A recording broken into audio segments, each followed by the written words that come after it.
Really? Hey, I got 2 likes for not even being on video. Hey, it's working now. Good deal. Hi, Sarah. Heather.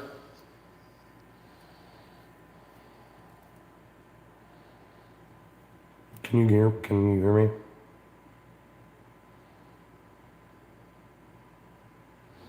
Oh shit, we got both Heathers. What the fuck? You sure? Because I can't hear myself.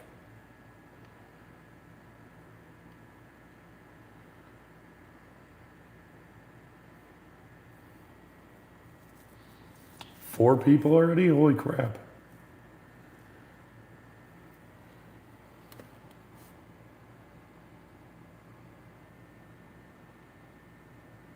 You know, I'm imagining your voice. Well, damn it, that's not what I asked. Hey, don't forget to hit that like button, guys. Trying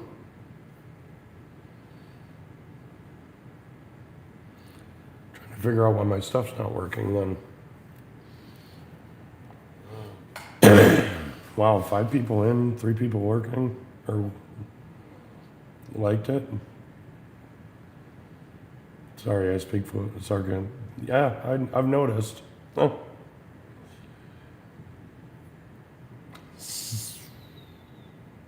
Well, it did say 6 viewers.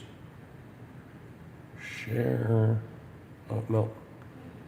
To properly share that, I need to go over to here. Switch to my other Facebook. My super secret Facebook. Got my planner. OMG, what a game changer. Right? They are fantastic, aren't they? Like, and it cuts out some of the sanding too. Having that.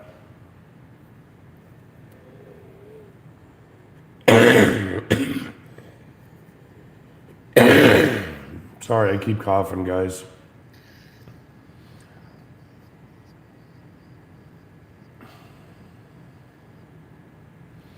Share to Facebook. I send maybe 20 minutes now, maybe. Yeah, like that's my favorite part of it.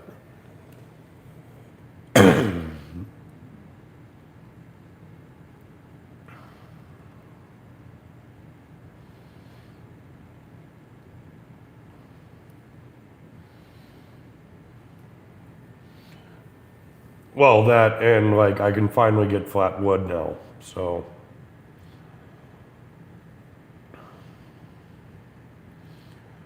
All right, did it post?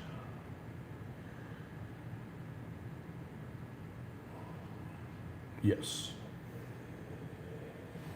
God damn. And now switch back to my regular Facebook, if it will let me. There we go. Hey, what's up, Trevor?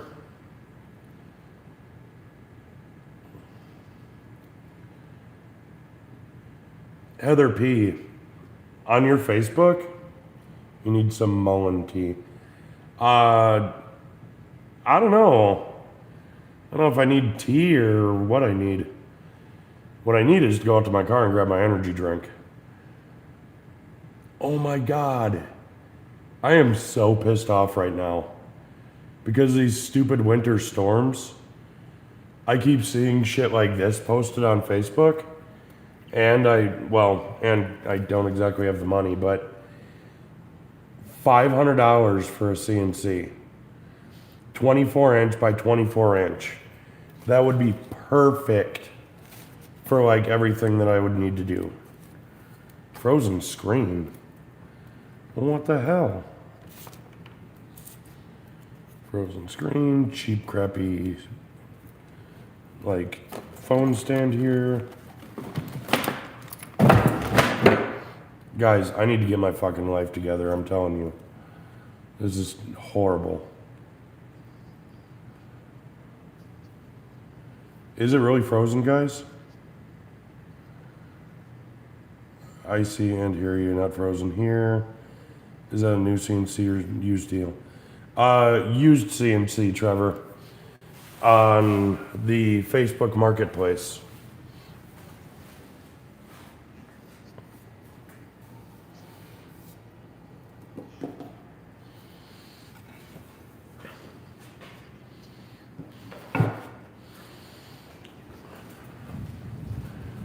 Yeah, give me a second, guys. That's what I'm exactly doing, is running out to my car for the energy drink.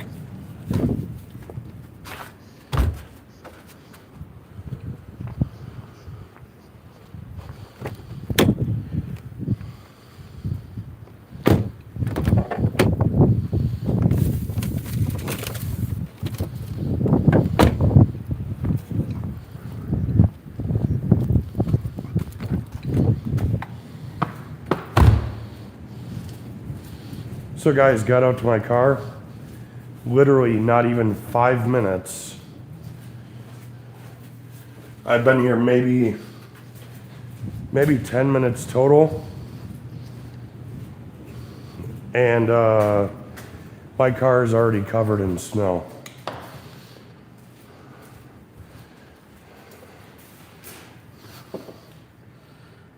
Jesus.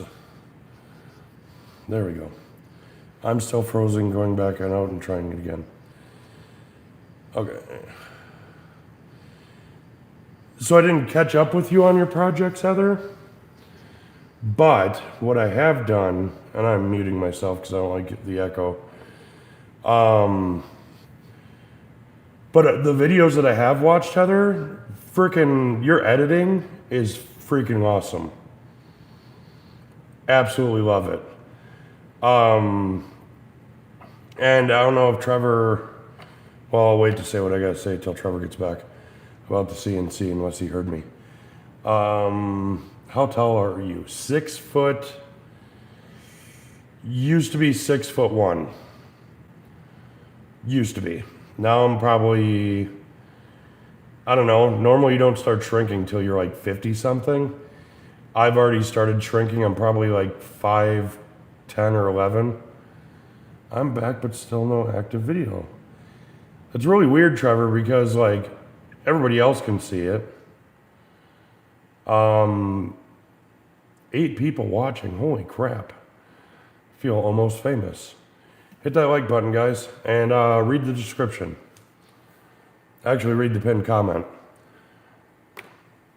Yeah, it's super weird that Trevor, like, I'm watching myself right now on my phone.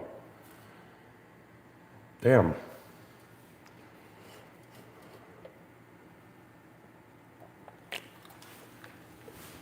All right.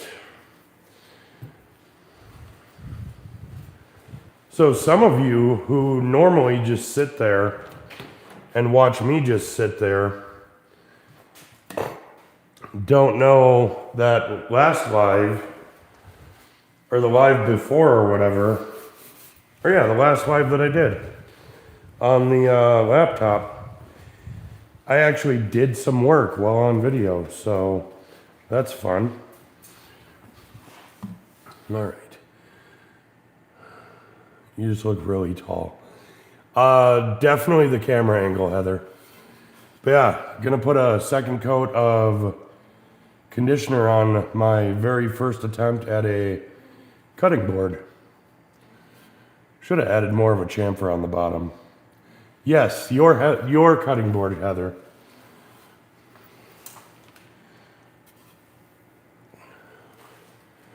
Yeah, I'm gonna put a second thing of board butter on it, or conditioner, whatever the hell you want to call it.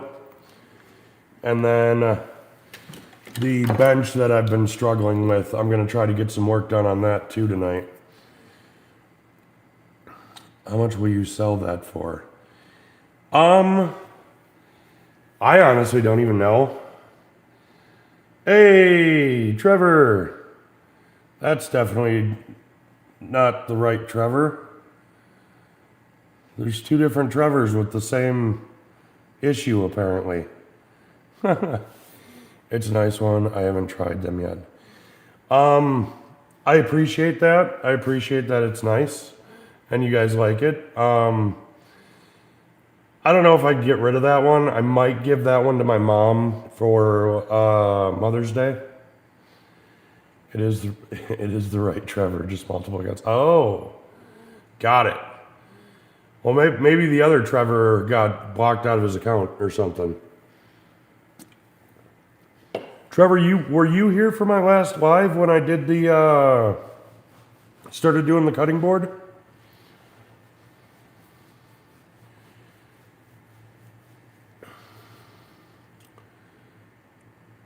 Yeah.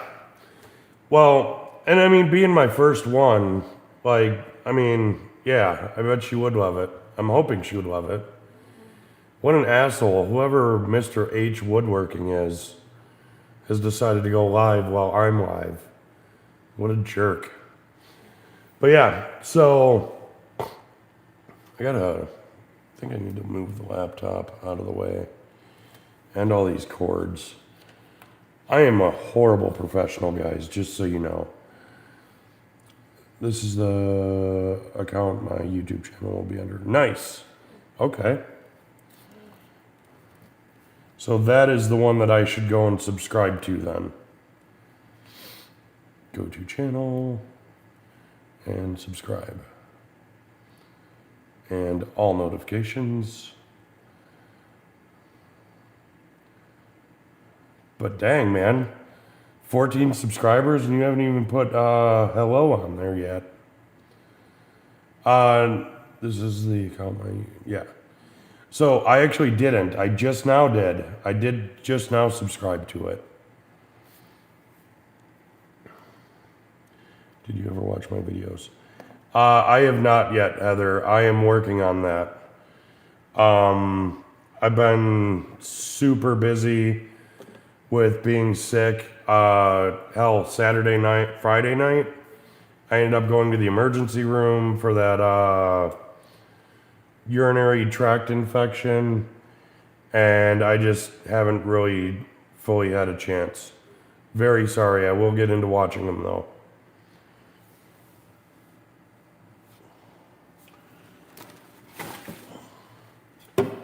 I'm watching everyone's tomorrow. You know what happens when you mess up on projects? You get to use this for your tablet holder and laptop holders. Write that down. It's very valuable information.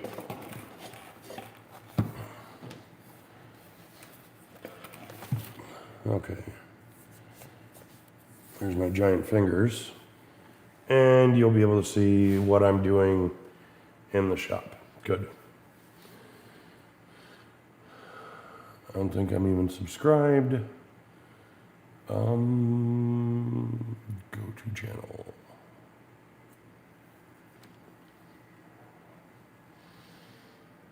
Subscribe to the one and only. Holy crap. Is that Daniel I see in my live? No effing way. I might as well end the live now. I mean, I'm speechless now that Daniel showed up. Like, holy crap.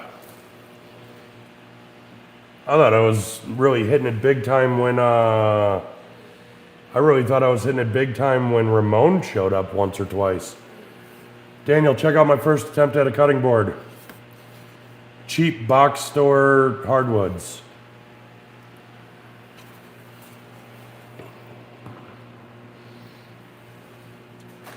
Wow. Bearded Viking Woodworks in my small time live.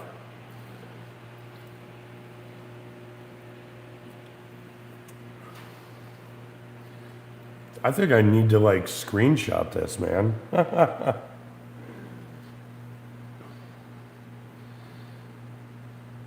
Hey, no content yet, but I got Dover today for my phone camera mount, microphones, and 360 camera mount. Plan on doing an intro video and some unboxing. Nice.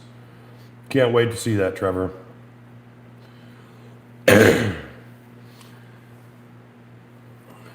Just a regular dude, bro. I don't know, man. Your last video went pretty freaking viral. maybe partially. We're getting there. Um, hey Daniel, that Warhammer that you just did, how do you do the angle on the flat face of the mallet? Well, actually, you should definitely do a video on that because I would love to learn how to make a mallet from a real Viking instead of these other YouTubers that think that they're Vikings and can do woodwork. Yeah, he's just an ordinary rock star. 100% a rock star. 12% bevel. Okay. Awesome. Thank you for that. Because I want to get into some mallets with the Purple Heart and Paduke that I have. I'll do a video on it. Yes. That will be fantastic.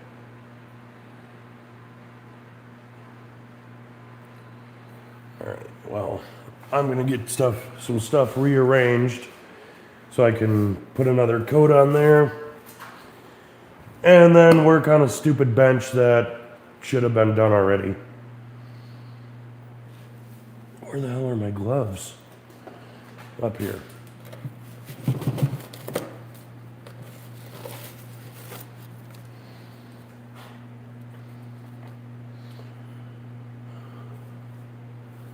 We still got 8 people in here. Awesome.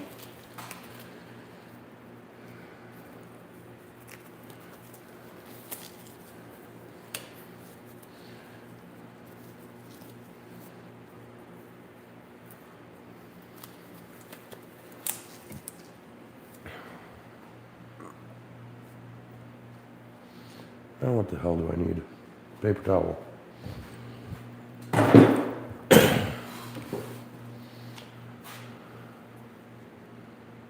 PB, that cash box today was sweet. It was. Hell yeah, Trevor. I would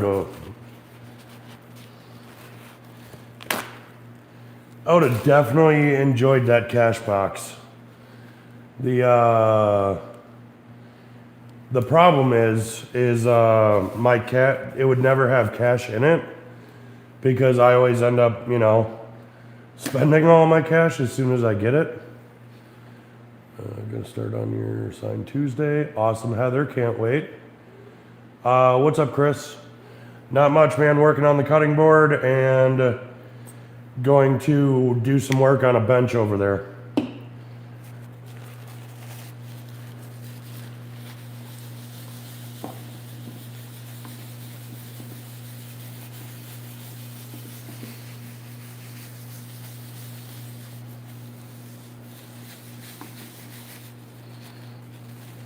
Ooh. Spilling this crap all over.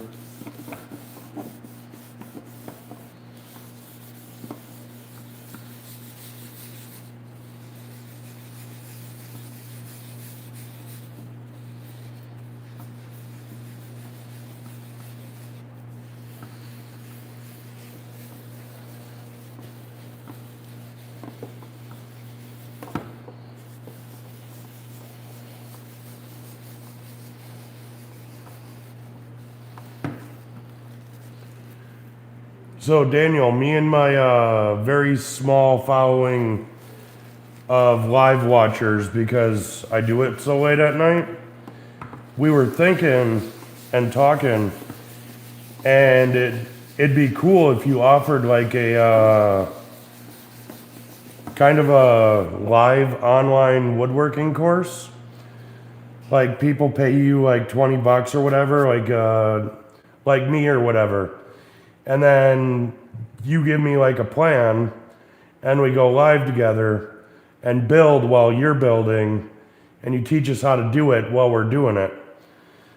I was like, that'd be a cool idea for not only a live, but like to do for videos on the channels.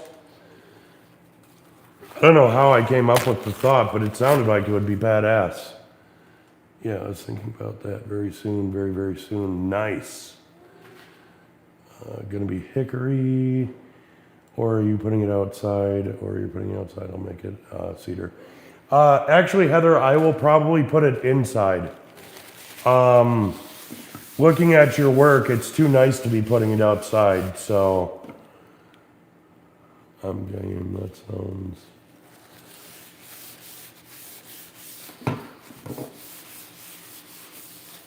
Hell yeah, man.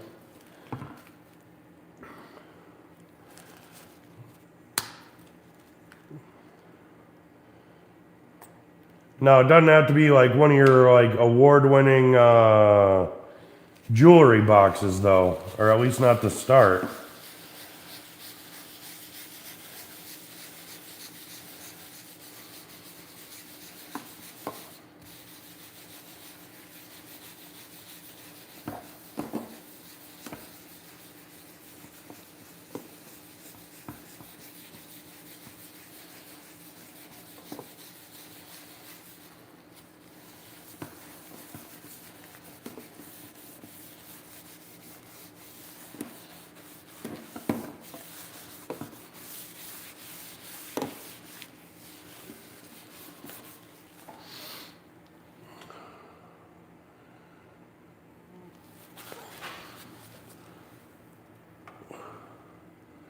I'm game, that sounds cool. We'll do hickory then. I want to do poplar, but I don't know if I got any more. Lay it down for work tomorrow. See you soon. Hey, thanks for stopping by, Daniel. And behave tomorrow. Don't hurt yourself or anything. Oh, wait, yeah, you're getting that damn tooth pulled tomorrow. So good luck with that, man. We'll be praying for you.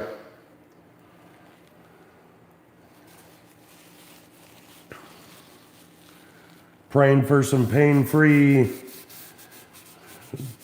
times after that.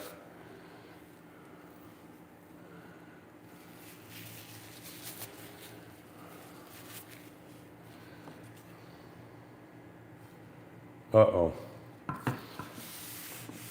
Trying to think if I hit my sides on this.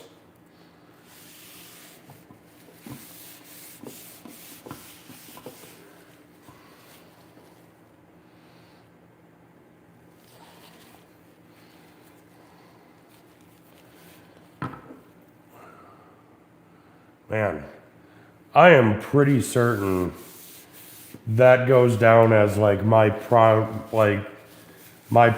YouTube moment right there.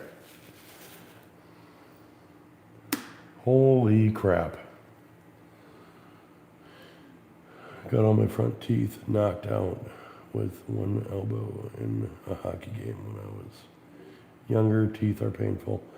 Dude, teeth absolutely suck. Thanks, Chris. I should have had a tooth pulled too. Probably, to be honest, it's like the same spot where Daniel's is right now, that he's getting pulled tomorrow, but I hate tooth pain. It's fucking horrible. And then, it's like the same spot that I had a tooth pulled when I was a kid too. It's really weird. Yeah, tooth pain is the fucking worst. Yeah.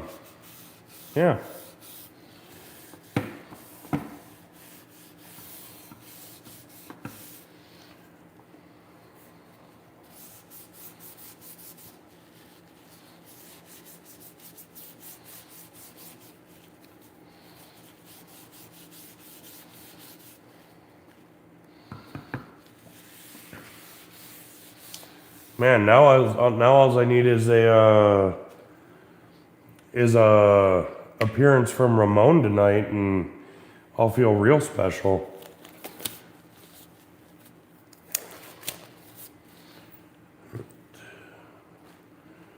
This.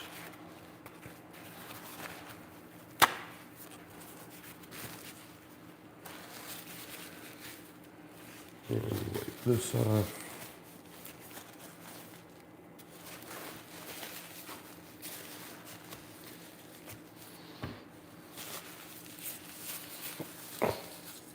Ooh, get that crap off my table saw. I shouldn't have took my gloves off. Gotta move the board back into the drying room. Where'd we leave out? All plastic on post now. Real molars, top and bottom though. Well, that's good. All my front and top teeth left out. Side zinc to pool cue. Ouch. Okay, we're not special enough for you. No, I love you guys. You guys are all fucking special. But, I mean, it's the one, half of you guys wouldn't even know who I am without Daniel. So, I mean,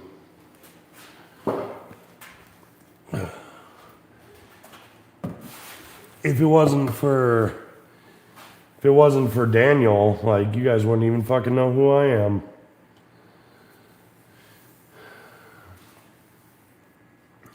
So, I actually, speaking of pool cues, I ended up in a fight last night while I was bouncing.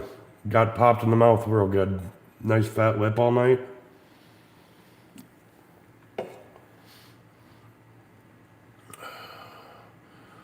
Or you wouldn't know who we are. Very true. Exactly. See, you guys are the celebrities. It's not me. It's not Daniel. You guys are the ones. I found you by scrolling. Yeah, that is true, Heather P. I forgot about that. That you found me just scrolling through Facebook. YouTube. Which I still think is pretty freaking awesome.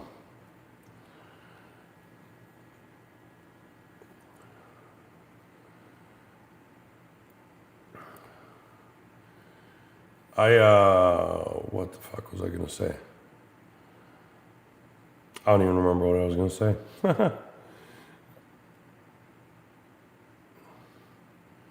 Wow, I've got almost 200 views on the start of a love story. I got on the Discord the other night and they made fun of my accent. Nice. I mean, you could have a worse accent. Obviously, you guys, oh yeah, my scuffle last night. So, I'm a very, like, conservative man. Believe in God, believe in Trump, believe in all that stuff. And one of my buddies, he's actually he's a regular at one of the bars at the bar that I bartend at, is very, very left and liberal, and I mean, it should go without saying, don't be fucking racist at all, ever. And he overheard some dudes dropping the hard R N-bomb. And so, in defense of friends of ours and people of the melanin in general, he decided to start, like, basically attacking these two dudes. And it was basically 2-on-1. And I was busy doing something. I can't exactly remember what it was. Excuse me. But I was starting to clean because it was towards the end of the night. And everybody starts yelling. And now that you guys all know my actual name, my government name, as my friends of the melanin call it, everybody starts yelling my name. They're like, Dave, get over there. You gotta fucking, like, shit's going down. I didn't even see it. Like, I'm all the way across the bar. And it's a fairly large bar. I would say it's probably, well, my shop is 1,600 square feet. I would say it's probably like 3 times the size of my shop. So basically like a nightclub. And the buddy of mine, like, I was trying to pull him off, but, like, you know, when you get so pissed off to the point that you, like, see red and everything, well, that's where he was. And so Like, I'm grabbing this dude, and he's like a quarter of my size, trying to pull him off the other guys. And like, he had that like blackout moment where he had no idea who like was trying to talk to him, trying to reason with him and shit. And as I'm pulling him, I go to lean down to pull him off the other guy. He goes back like this to like, swing forward and hit somebody. And he caught me with an elbow right to the lips. And I was like, good thing we're buddies, because that would have pissed me off. But yeah, like, he didn't even recognize who I was until we got him to calm down. And I'm like, so he didn't have my phone number. I didn't have his phone number, anything like that. But so he sent a Snapchat to, yeah, exactly, Friendly Fire. And so he sent a Snapchat to my actual bar manager. And he's like, hey, do you have Dave's number? I fucked up really bad. Like, I need his number so I can apologize to him. And so I'm on my way to work this morning after 2 hours of freaking sleep. And I get this message, and he's like, hey, it's me. Like, just want to let you know, like, I am so sorry for what happened last night. I embarrassed you. I embarrassed myself. I embarrassed the bar. I said, no, dude, like, you're good, man. Like, I heard the situation. And then talking with the guy, oh, dude, that's so cool of him. And, like, this dude's not a fighter at all. He's, like, literally the most calm person on the fucking planet. Like, I've never, ever seen him get angry about anything. And these other dudes are like, well, no, we see him in the bar all the time fighting. We're like, no, you don't. I'm like, dude, I know every bartender in this town. This dude goes to all the bars in town. I could literally call any bartender and be like, hey, is this guy a problem? And they'd be like, absolutely not. Why would you think that? So, like, super big of him to apologize. I don't know if I would have, because that shit's embarrassing. Like, basically getting thrown out of a fucking bar by a friend of yours. So, yeah, I ended up getting hit in the mouth last night. Second ever bar fight that I've ever been a part of. Well, I was a bouncer. Well, in general, because even as a bouncer, I've never had, or before being a bouncer, I've never had it. So had it happen to me. Yeah, dude was like, yeah, I'm gonna come into the bar tonight and like we'll hang out or whatever. I was like, yeah, man, like I'll see you at 5 or before 5 when I get off.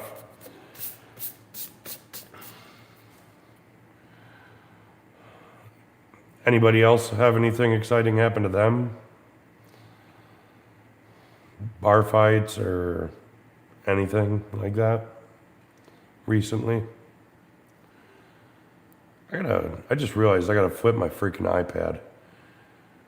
That's why you guys can't see me half the time and all this is in the way, is because the camera's on the bottom side. Exactly. No reason at all to hold grudges. Me and my cousin knocked down the stage wall on the live band once, fighting because her ex thought I was the new girlfriend. Oh man, that's intense, Heather. Ruined everybody's party that night.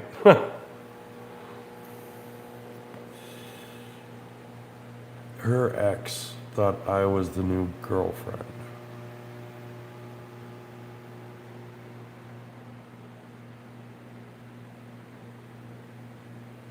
I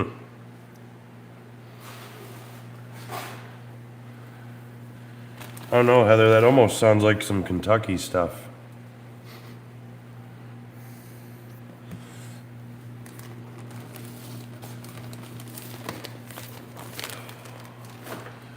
Yeah, I don't tolerate people saying the N-word.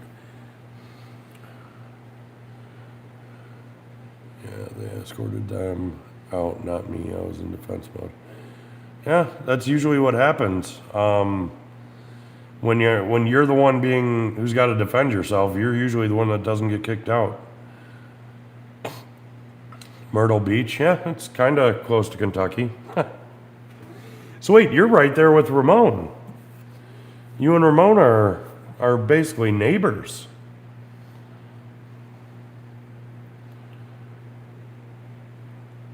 Can't wait to start on those mallets so I can use my Rubio. It's the only reason I bought it, was so I could be special and become a real YouTube woodworker. It's going to be great. But Tennessee people can fight, used to live there, and now I'm in Tennessee now. Nice. Yeah. Yeah, them southern people, they like to fight. Which is weird because when I became a bouncer, I almost didn't because I hate the idea of fighting. But I never had a problem in Florida. Never ever. Maybe twice. But it was never like actual physical fights. And when I used to live in Wisconsin, and I would go out to bars, people would fight all the fucking time. They'd want to fight me, and I'm like, you really don't want to fight me. Like, I don't know why you would want to fight me. I don't say anything. I don't do anything. Whatever.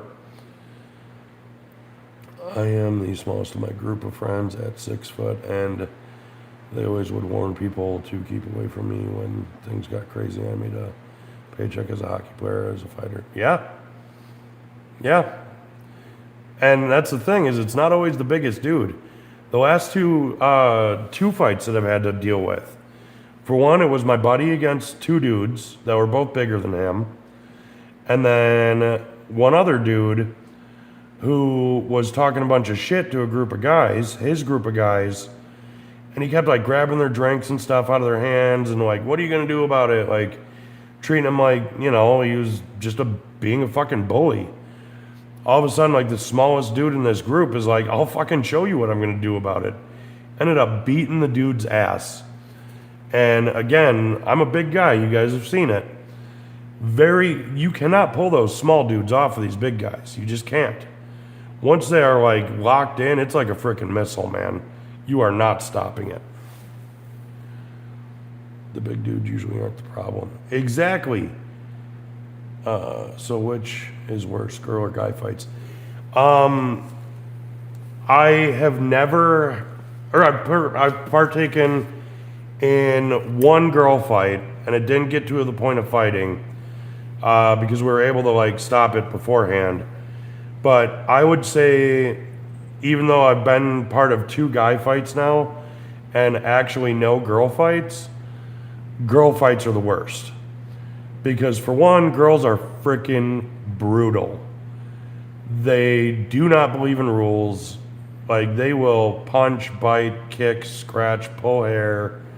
Like, they'll do whatever they want. And on top of that, as a man, I can't physically restrain a female. With a female, she could easily just be like, oh yeah, he groped me, and then I'm going to jail. So girl fights are way worse because I literally cannot get physical with them. With a man, I can grab him, I can put my arm around his waist, I can choke him out if I ever had to, and if I knew how to do that, and know how to do it safely. I can push them. So how do you stop them? You ask them nicely, or you call the police and have the police do it. I mean, like, there's certain things that I can do. Like, if I can get in between them, like, when you push someone away, you go like this, right? With a female, if it's at a bar or whatever, and they have cameras, what you do is you turn your palms out. So your palms are facing the girl, and you push her away like that.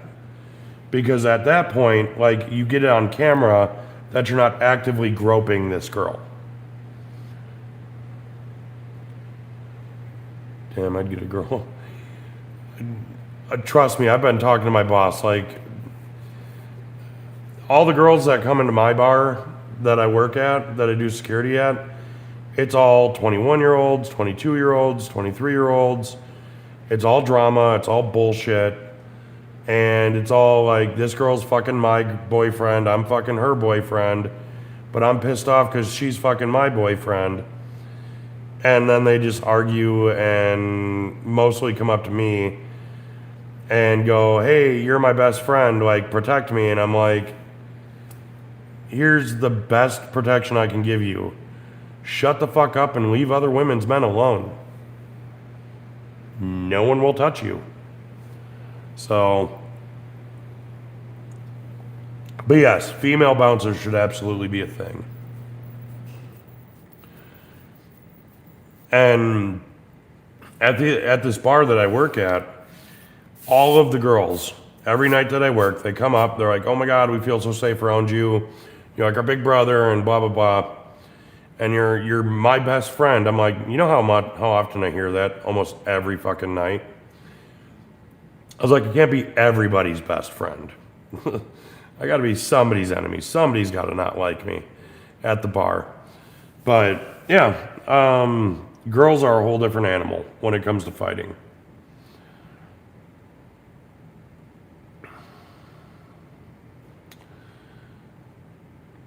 Bar owners don't want to pay that extra.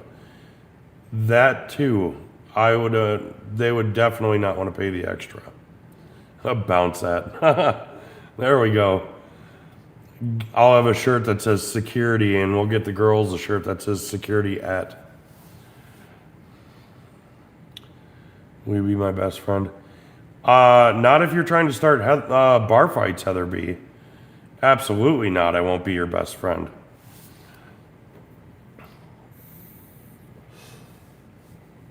So if you behave, then yes. And yeah, bar owners don't want to pay extra for having female bouncers. As is, my boss wishes I would work for free. So he obviously knows that'll never happen. And my other boss, where I bartend, wants me to do security for him for certain events too. And I'm like, you got to be able to pay more than $150 a night, because that's what I get paid. I get paid $150 a night to do it, so it's worth it. I was always the chill one, laughing and playing pool or darts. Yeah, and the crazy thing is when I was younger and I lived in Wisconsin, living here in Wisconsin, I was always like the big scary dude at the bar, and I was just chill. I never did anything to nobody, ever. And people would always come up and they would try to fight me or want to fight me.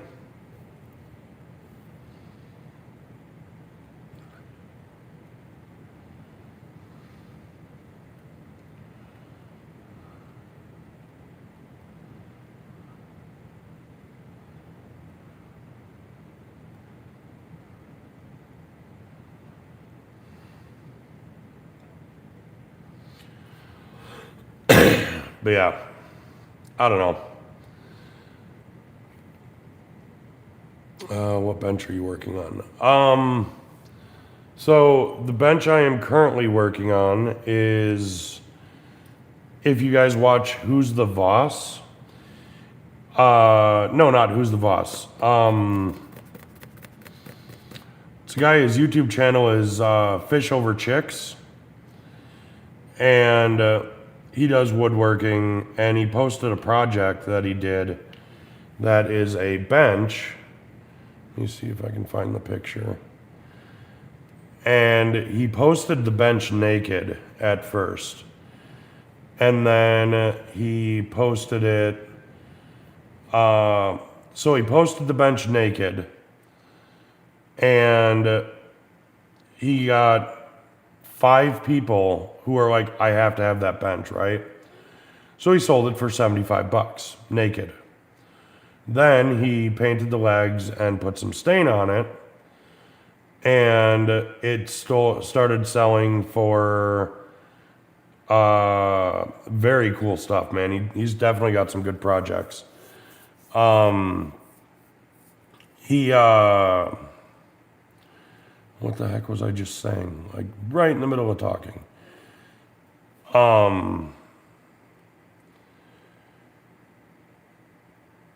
He started talking about, he started selling them for $125 each, painted. And I'm like, well, shit, man, that's easy enough. I could do that. under shelves, maybe? Shelf. So yeah, I was like, I have to be able to make this. Like, it should be pretty easy. Yeah, right here. Get the picture big. So he did this bench. Norm! Hello, Norm. Welcome.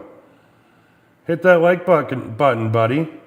But yeah, so I'm doing this bench. He did his angles, and you know how everybody's like, or not everybody, but like with Daniel and stuff, he does, put your own spin on it and everything like that. Wow. Norm's in here even? Norm, you just missed it. Like, all of our favorite celebrity was just in here. It's like my proudest YouTube moment. More proud than my first ever view from a stranger. But yeah, so the way I changed it is he does 22-degree angles on his legs and his shelf. What I did was I wanted it to stand a little more like straight up, a little more proud. So I did a 15-degree angle. And instead of doing pocket holes or just, screws through the side, I'm doing it with dowels, actual hardwood dowels. Like this walnut dowel here. I'm going to use some of this in the lighter toned wood so that way it offsets.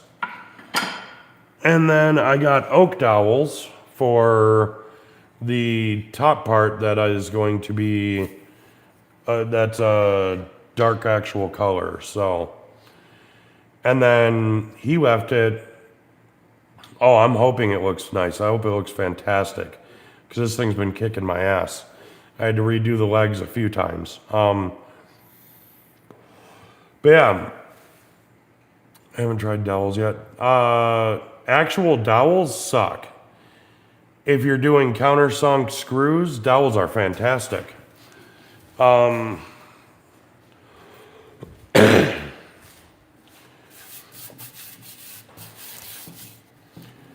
then he left his looking like a 2x12 or 2x10. So what I did to also make it my own is I did a small round over on the top and like a modern chamfer on the bottom, because I typed it into ChatGPT and I said, what would look nice with this, blah, blah, blah. So I wanted to do just a round over, and that's how the leg will turn out. Dowels through the top and all of that. Thank you, Norm. Thank you. So I put it into, when I was trying to use ChatGPT to script voiceovers for my videos,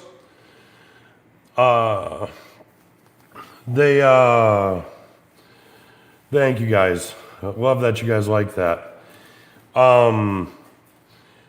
I'd asked about doing the round over on the top of that, and because I put in voiceover, YouTube, everything like that. Thank you, Chris. What he had said, or what it had said, wow, I'm 2 minutes behind on my own live. That's crazy. It had gave me suggestions for like, do you want me to do the storytelling like how like Blacktail Studios does it? I'm like, oh my God, that's a great idea. Like, I didn't even know ChatGPT would know who Blacktail Studios was. And like, I'm a big fan of Four Eyes Woodworking and Lincoln Street and everything like that. And all of the work that they do this like classic modern look where like it almost looks like 70s furniture, like the way they do their legs and how they round them over and everything. But the top, they do more of a modern style where they do the round over on the top and then a chamfer on the bottom to make a big bulky piece of wood look a little bit thinner.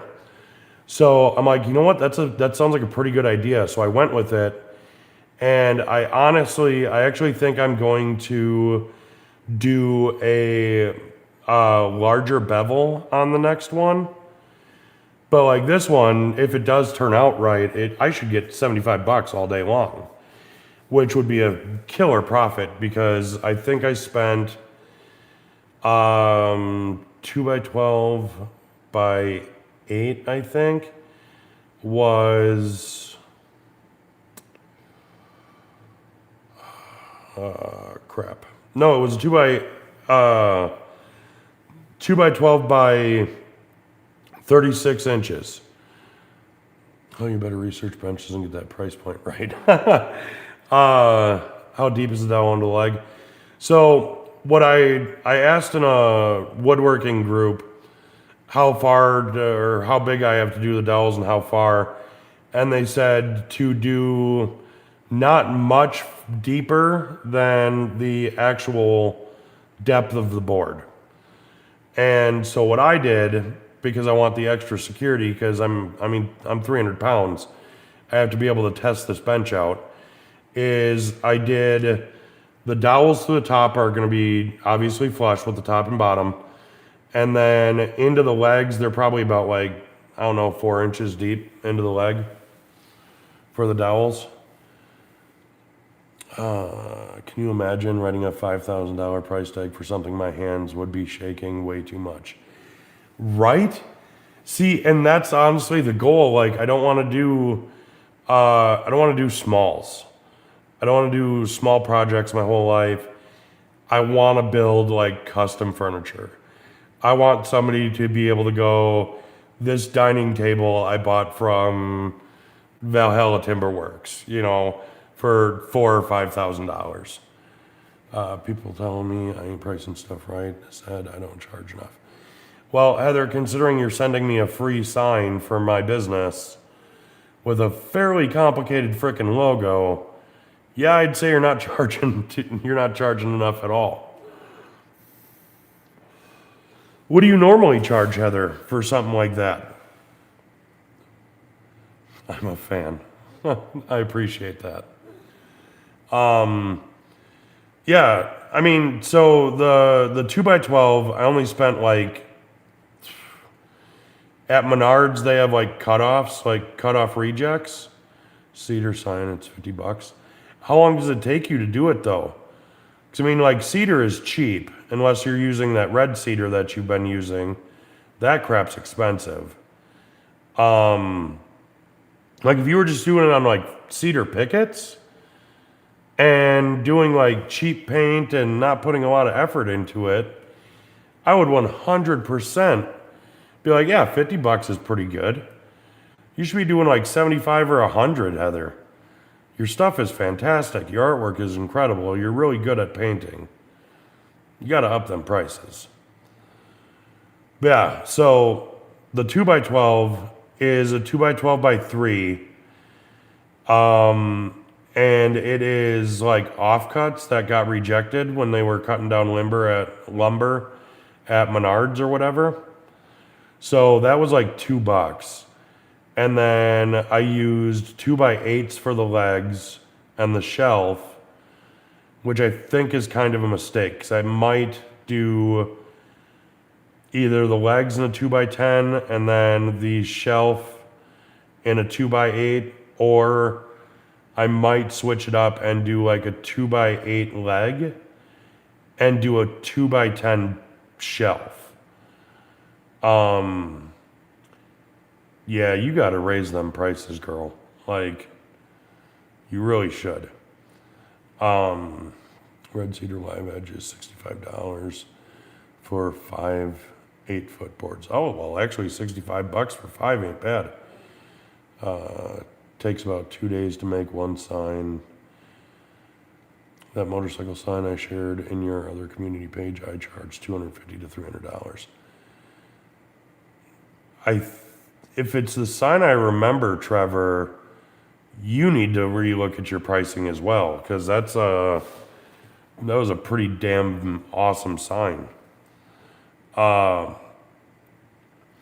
yeah, I might switch up the benches a little bit, mix up the legs and the shelves But altogether, I think it maybe only cost me like $15 to make it.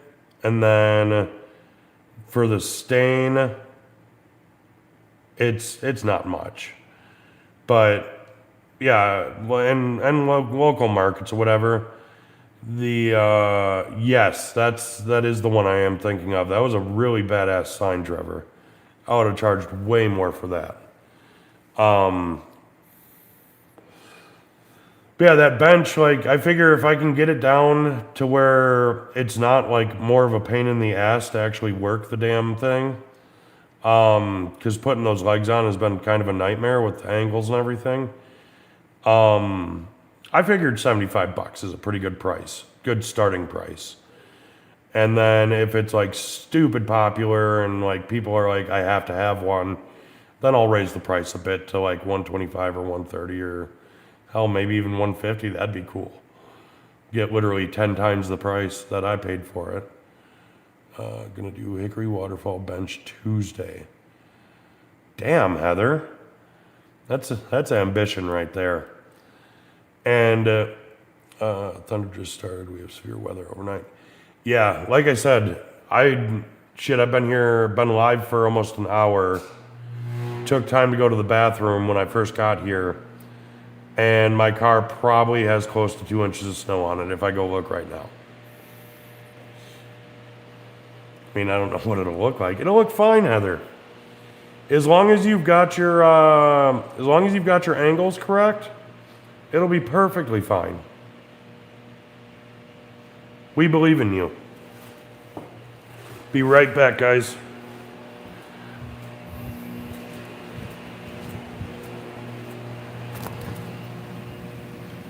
Oh my God. Yep, definitely a little mini blizzard out there. Got a little mess there.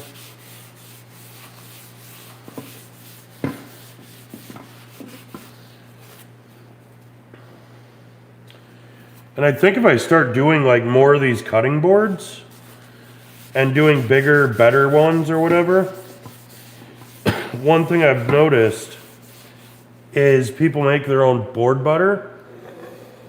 It's actually turning out really nice. That second coat darkened it up quite a bit. I might have to do a second one, huh?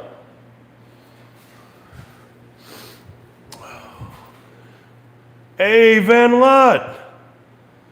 Oh man, I gotta watch my mouth now. Van Lot's here. You guys should have told me Van Lot was gonna stop by.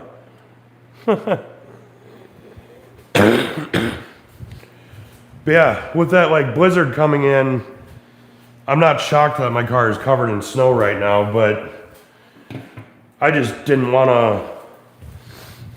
to show up at the shop, try to get a bunch of work done, and then all of a sudden try to go home and have to deal with all the garbage and the snow.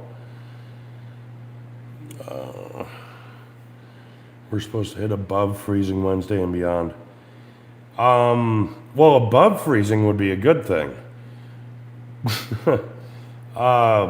My weather app says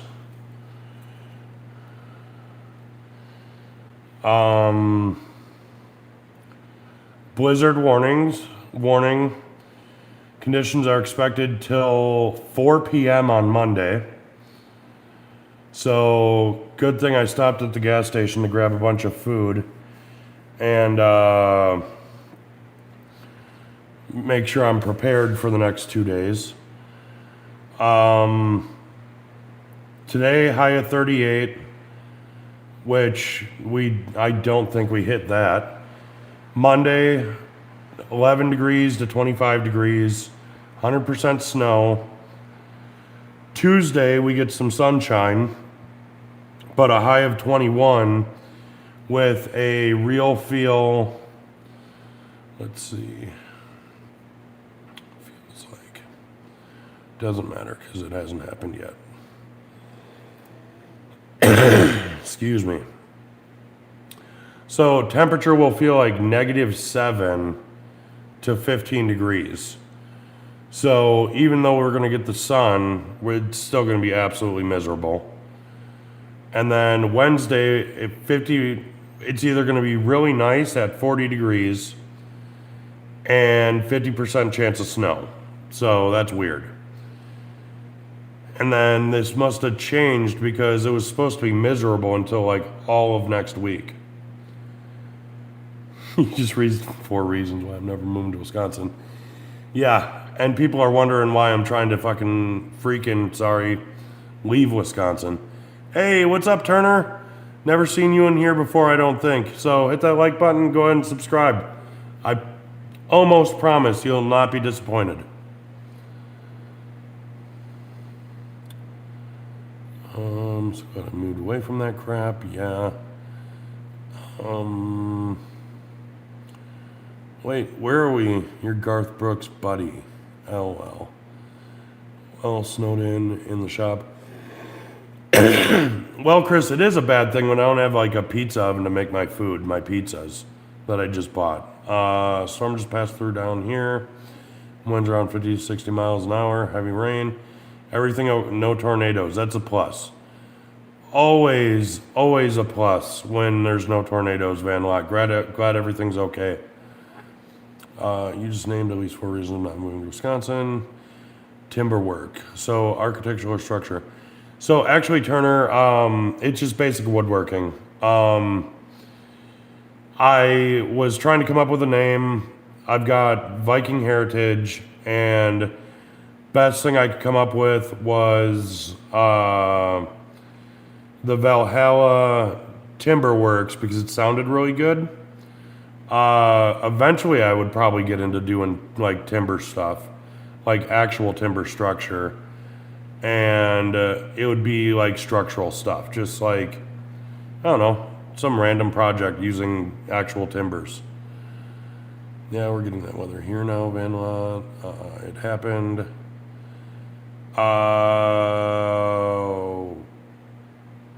What happened, Chris?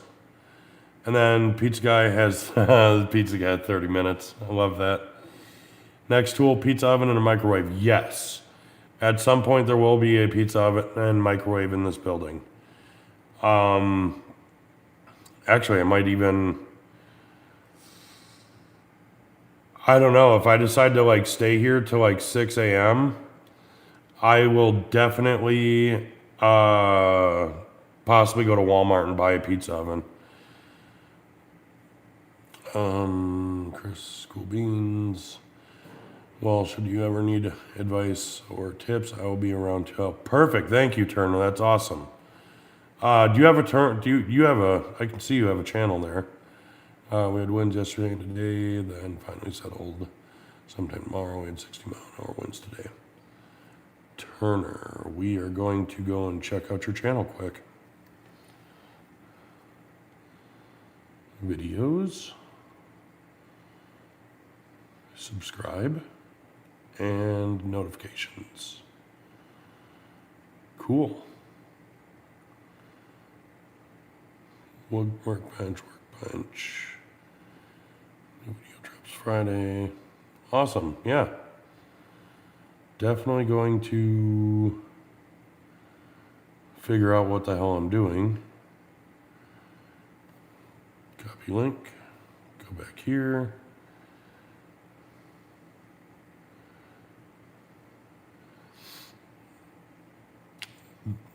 There we go. Now, you guys can go follow Turner here. Winds yesterday, today, finally settled. Sometime tomorrow, we had 60 mile an hour winds. Just an old crazy man that lived in the forest. That had done some stuff. Nice. B-Boogie and Norm. Just swinging today. You don't take down a tree. We live at the bottom of a ridge surrounded by trees over 100 foot tall. Dang. Well, Heather, if that's the case, I'll be on my way to cut down and claim some of that lumber that you got going on. Speaking of, I had one of the girls that I work with, she has a uh, black walnut, just plain regular walnut tree in her yard, and she asked me if I would take it down for her. And she's like, I get to keep all the wood and everything like that. And I got to thinking, started looking up some prices on what it would cost to have it milled and dried for me. And if the tree is decent enough, I could easily probably make I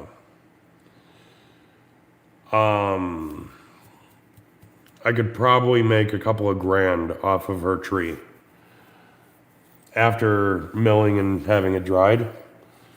Or I keep the wood and build stuff with my own wood. That'd be fantastic too. I mean, don't take down a tree. Already mentioned that. Community, that's what it's all about. And more we have in a community, the farther we go. Absolutely. So I learned that sharing other people's accounts and channels and stuff and spreading out the attention from Bearded Viking Woodworks, actually. So he does a lot of channel shares. If people have channels and are members of his community.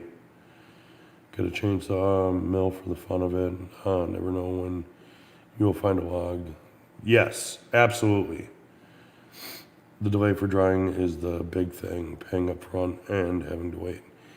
Yeah, so it actually is a lot faster of a drying process than I thought it was going to be. Because when I started talking about it, I was like, nah, it sounds like it'd be way too much. Well, I posted your channel on my Discord server too. Nice. Thank you, Turner. That's awesome. So I was talking with one of my regulars at the bar about this tree, and I was like, man, it's so tempting because if I could get my hands on my own walnut and figure out how to dry it myself and everything like that, that's a lot of money I can make off of that. Like I'm talking like, walnut coffee tables, walnut end tables, like all of that kind of stuff. So, and she said if I take down this tree myself, I can have it for free. Or if I pay for it to be removed. So, Bearded, he's good stuff. Love that guy. Oh yeah, he's fantastic. Bearded Viking is amazing. There we go. A couple more subscribers for you.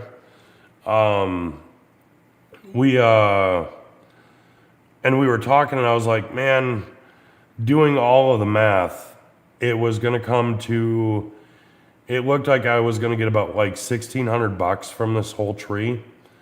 So I was like, well, it's not really worth waiting a year or more, 6 months to a year to get the dried wood back. But like that old B&D saw. But then I got doing even more math on it, on how much it would cost to mill it, how long it would have to kiln dry, how much it would cost per board foot.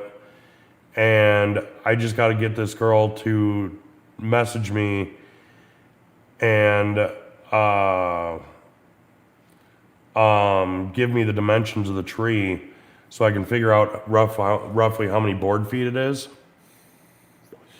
So I can start calling mills and stuff and find out how much it would cost to have me do it all. And then I'll have my own walnut here that I can do projects with. I'd like to start, but know nothing about recording, editing, and the woodworking part. I'm a lifelong hobbyist, no master craftsman, beyond pine, fence pickets, or pallets. I'm out of my league. Chris, listen, brother. I started this not knowing literally anything at all about woodworking. The only experience I had was a buddy of mine, portable mill in my area. I believe Harbor Freight has one for like $2,500, but I have nowhere to put it.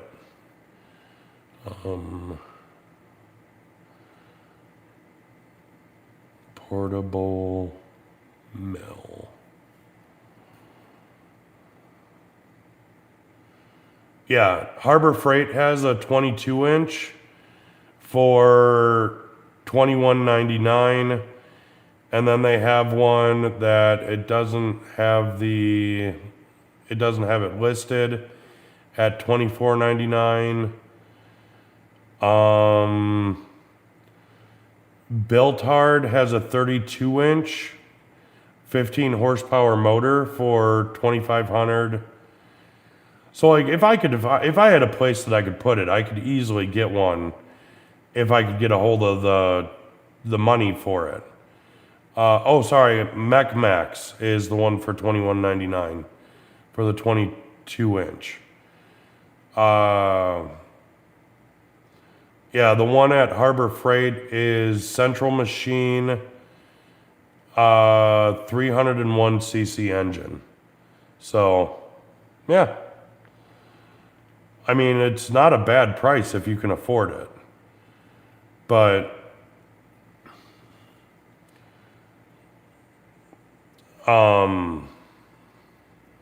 yeah. I don't know what I was saying.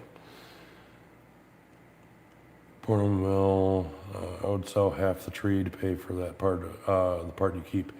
Absolutely, Heather. So that was one thing. I was watching Lincoln Street, and him and a guy that he knows that runs a sawmill, they were doing a video on doing it. And what they were doing with it was pricing everything for you. And they had said, like, if you don't have the money, offer some of the lumber to the sawmill. And they'll either take money off of what you owe them or they'll do it for free.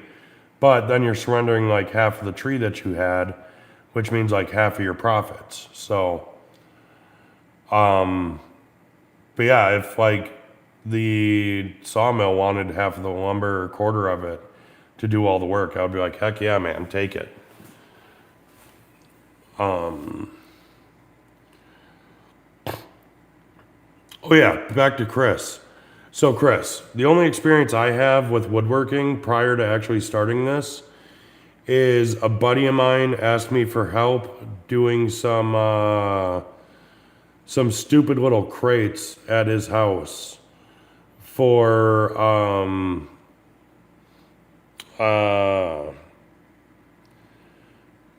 his wedding. So like that's my experience as a woodworker. I took a woodworking class in school, and I think I quit the class halfway through, to be honest. Halfway through the semester. Because like right away I screwed myself up. During his first ever safety lecture, he's like, don't get your hands too close to the miter saw, because it'll suck in whatever piece and whatever. Guy was staring at me, like dead-faced, like staring at me when he said that. And what's the first thing I did? Put a piece of wood this big in the miter saw, and it kicked in. And luckily enough, instead of it pulling my finger into the saw, it kicked the wood out and it broke like from here up on my finger. So like, I never thought I was going to be a woodworker. But I do enjoy it. I am starting to fall in love with it. The YouTube stuff, if I wouldn't have already deleted all the stuff from my old channel, like you can go back a couple of years, Chris, and just see like I had no editing skills. I still don't have any editing skills. It's just get out there and do it for fun, man. You eventually start learning how to do it and like picking up on things and, you know, get on it. You know what I mean? Like do what you need to do to start figuring out. There's a lot of people on here putting out like fence picket projects and pallet projects. Heck, I've got in the corner there, you can see I've got my planter pickets right there. Then I'm going to start doing some planters so I can make some money finally for my shop. And then I've got pallets right there that I'm also going to do some picket planters out of, and do like comparison videos, like which one's going to like sell better or whatever. So like you just got to jump in, man. It's really fun, to be honest. And like even if you're not like a visual person, like putting yourself out there, Just get yourself on video, silently record, just you and your tools, and then do voiceover. You know? All right, I'm gonna get caught up on some messages here.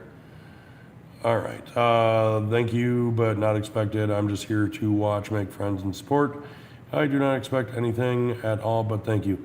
No problem, Turner. We will absolutely, that's what we're here for. That's part of the community, is sharing each other's channels and whatever. Hello, sir. What's portable mill worth? Already answered that. Heather B.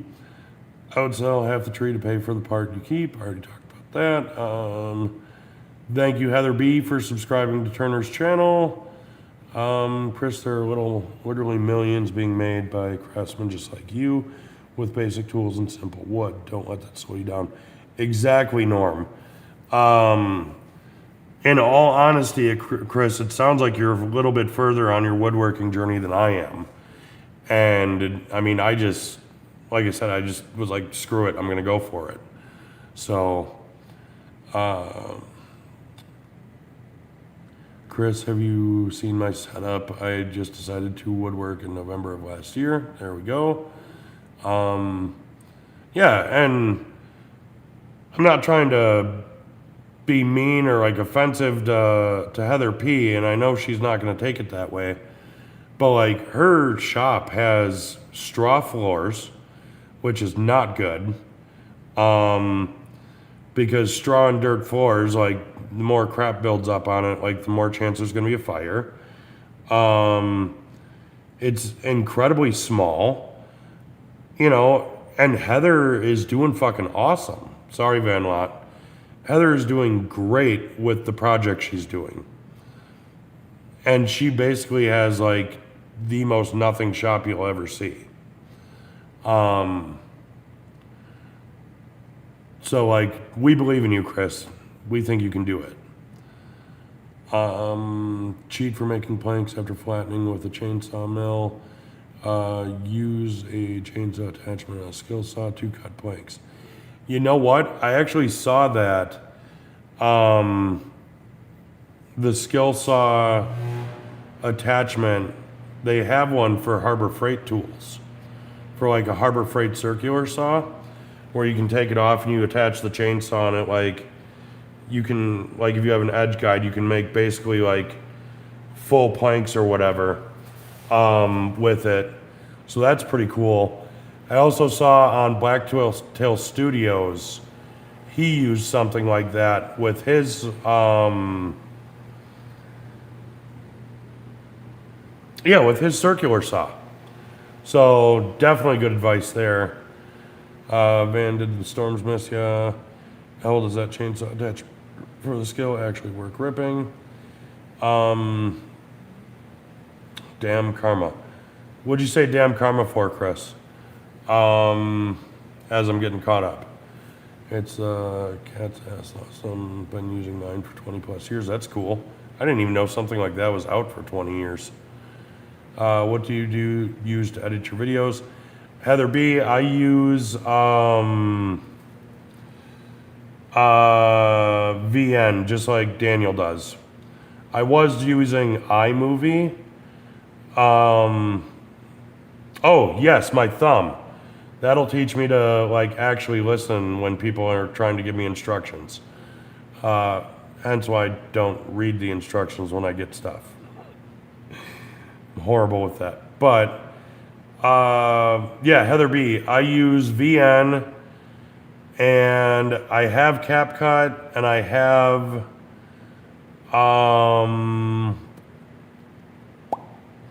what the hell is it? iShot or something? Not iShot, InShot. It's called InShot. All are very beginner friendly, but VN is probably the easiest one to use, or iMovie if you aren't like fully tech savvy at all. High winds, very high rain, but nothing bad. It's great, man. I made family stuff for Christmas, and then boom, orders started coming in. So I started a business in like 2 months. Exactly. See, Like, and a lot of it, what I did to start mine was I was making those stupid tissue box covers that like nobody wanted. Oh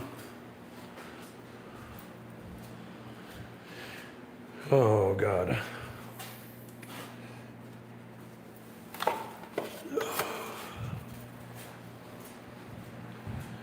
Like, I mean, you OGs for the channel, like this is what I started with. And I sold these to friends and family for a little while. And then I get to decide to give up because these suck and they don't sell for crap. But it'll be like a local market kind of thing. I can sell those at. And yeah. Woodworkers are a dying breed, unfortunately. So Heather, they are, but they're not. They are kind of a dying breed, but we are going to be making a comeback. There is a lot more people out there who are going to start buying handmade stuff again because it's like way, way better. You know, it's obviously better build quality, better, like basically everything. All right, later, Trevor. Thanks for stopping by. So yeah, woodworking is going to be making a comeback soon. Wow, sir, I've been debating about getting the attachment. I think I might try it.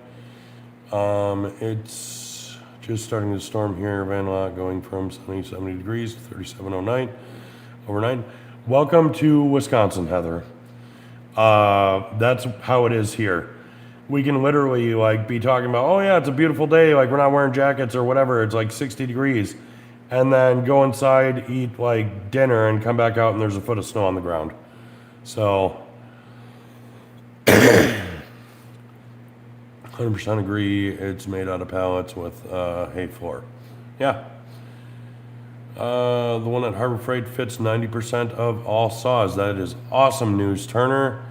I am going to have to look into that and maybe, I don't know, maybe I could try just like clear out all of my middle section here of the shop and set up my own like little mill right here and cut all the wood myself. That'd be kind of cool. I've been using Canva. So I thought about Canva for stuff.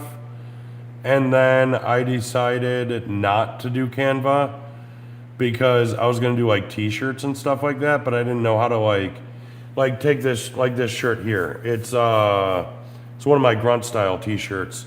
The warning, do not leave unsupervised. Like I would see this and I would take this so I could make my own t-shirt out of it. Night Norm, see you later. Thanks for popping on.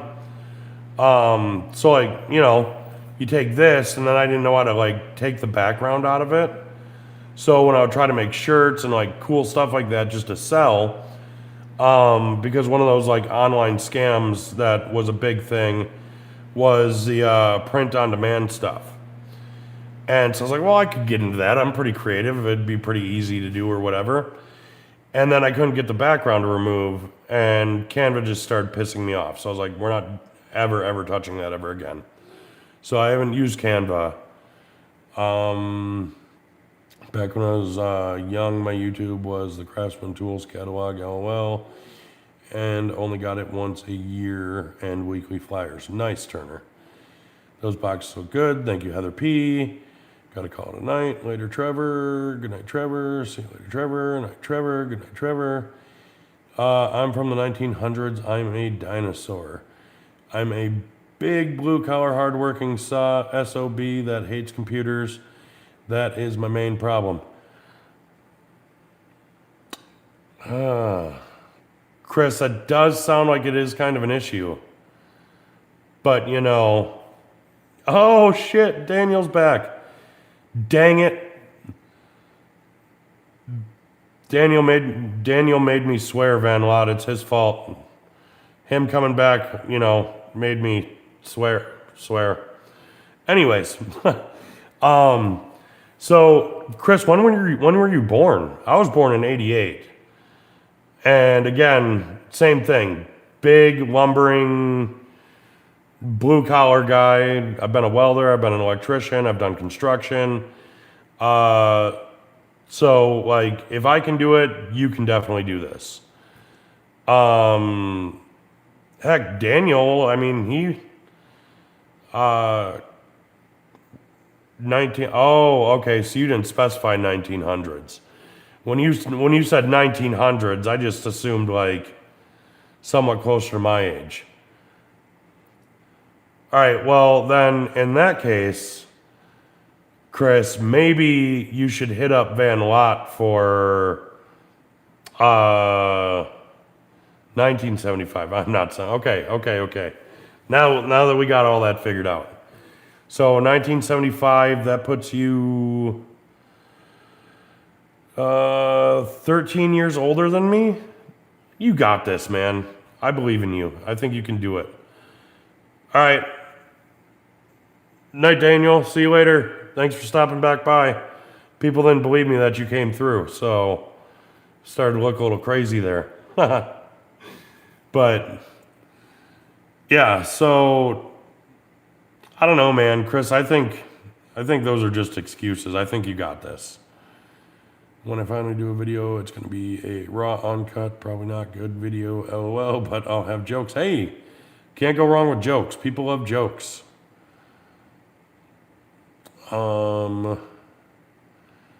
Good night, Norm. We all said good night. And then, see, Norm didn't get to see that Daniel stopped back by. Anyways, Heather, why go raw and uncut? What you've been doing, like your videos on Facebook have been awesome. My mind is 21, my body is 75. I'm somewhere in the middle at 51. Right there with you, brother.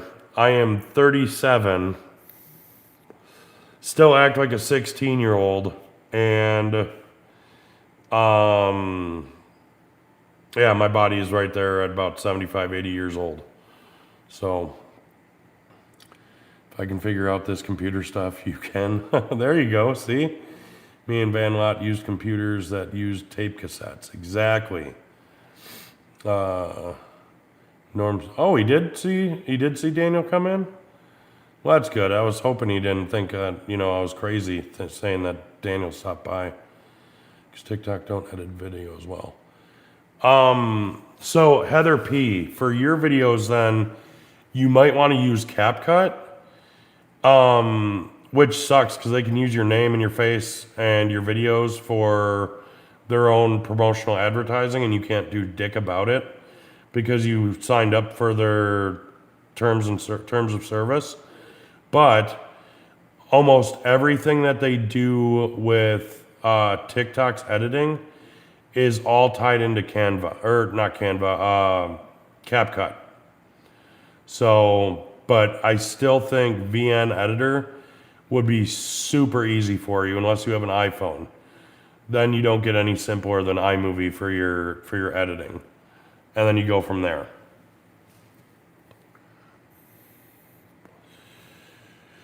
Might get my youngest to edit it. He's really good at that kind of stuff. There you go.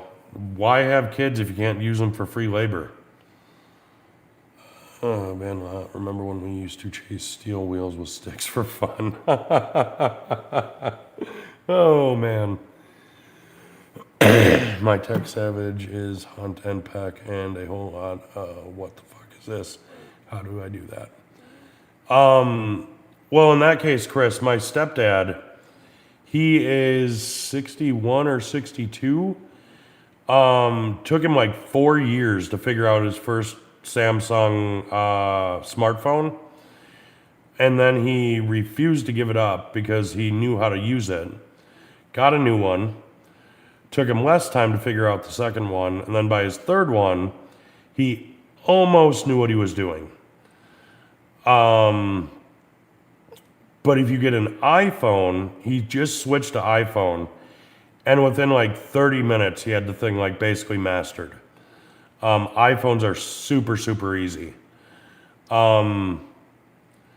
You know what? I might actually, just for you guys, like Chris and whatever, I might have to set up my phone and do a video editing, like editing one of my videos, an edit of an edit.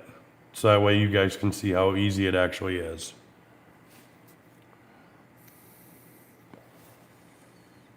I might check it out. Absolutely, Heather. VN or iMovie? Oh, no, you have an Android. Never mind, you're screwed. Look up, I believe Android has a free app just like iMovie that you can actually do videos with. I believe so. If not, they do have, just Google free video editor for Android. And you'll get some good resources. Those were the days, might check it out.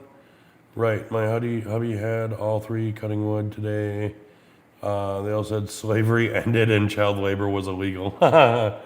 No, child labor is illegal when it's an actual business and when you're underpaying them, not paying them at all.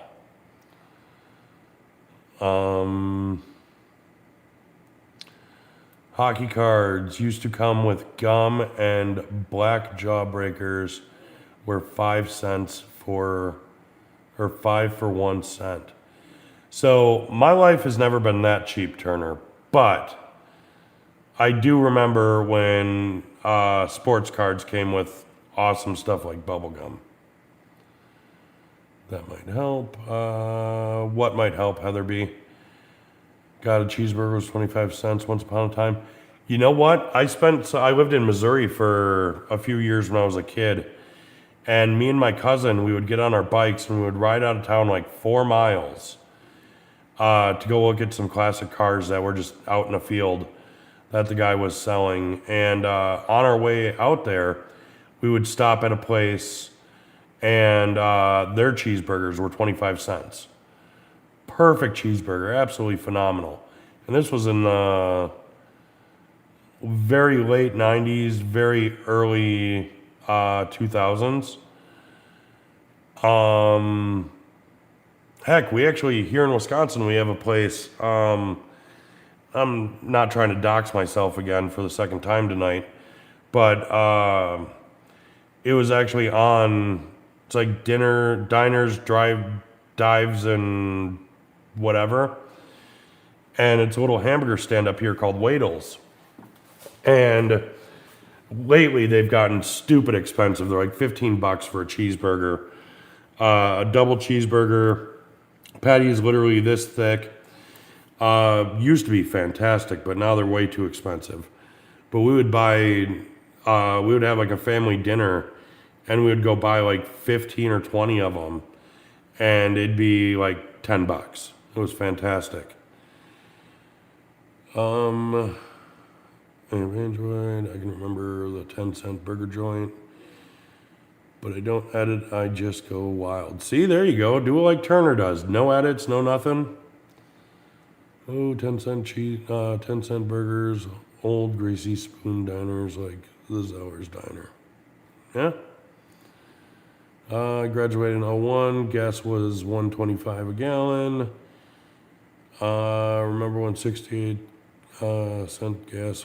We've come a long way.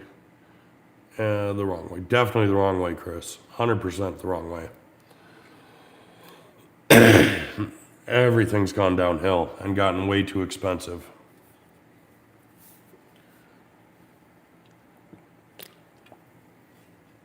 I can remember my dad buying gas in Florida, 24 cents a gallon. Yeah. I think since I started driving, the lowest gas was like probably like, I don't know, like $1.10. So, but inflation, the cost of the dollar going down, all that kind of stuff has really screwed things up. So that's a bit of a problem. just to feed your family now. Got to have 3 jobs practically. Exactly. Well, I mean, if you look at it, I mean, technically I've got 4 jobs. Bartending, security, YouTube, and Valhalla Timberworks. And the problem with that is people are, yeah, well, bartending, you're not always going to make money. But I make $10 an hour. I actually have, the answer to your question is yes, Turner. Yes, inflation or greed, yes. I, as a single dude, no wife, no kids, no anything, I can barely pay my bills. And I average for the 60 hours I put in every 2 weeks as a bartender and as a bouncer, I average probably close to like 3 or 4, almost 3 or 4 grand a month. And like that's, even as a single dude, that's not enough anymore. So like, yeah, you basically have to have 3 to 4 jobs to feed your families now. It's horrible. But what I'm thinking is going to help bring the market down a little bit is Trump, whatever bill that was that he did, that's going to make it so that way like BlackRock and the Rockefellers and shit can't keep buying real estate and making people rent from them. That's going to be very, very helpful.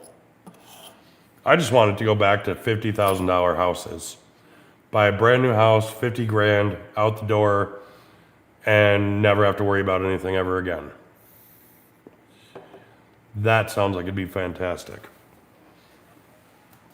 All right, got 7 people on. Got to get some stuff done with this stupid bench. Or gonna try to. All right, I wish I lived off the grid. We have a small garden, chickens, ducks, deer meat in our freezer, but no major food coming in without buying it. Yeah, that's got to be rough as well. That's what my parents' plan is they're going to move back to Missouri once my stepdad is fully retired from the National Guard. They're going to move down to Missouri because my stepdad has 40 acres of property down there.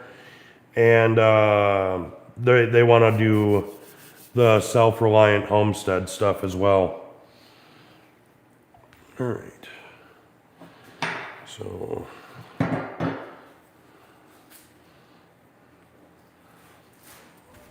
yeah, oh crap, I think it was... I forgot. Their property is in... all right, good night, Heather P. Conway, Missouri. Heather B. I forgot who it was who asked, but about the dowels that I'm using. So this is what, like a 4-inch, 4.5 inch dowel. And once I actually stick it fully down into the hole, really think I'm going to regret this because these are a pain to get them out. And then you got like that much sticks out after the 2x12. So like they're going in a few in. Well, actually, I got about another inch. I'm going to go down with that. So probably, I don't know, like 2.5 inches down into the leg. So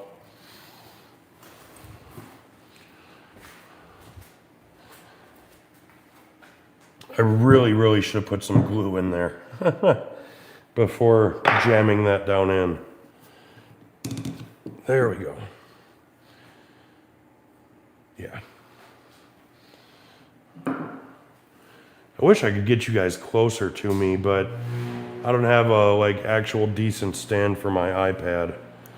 So you guys will just have to trust that I'm doing what I'm doing here.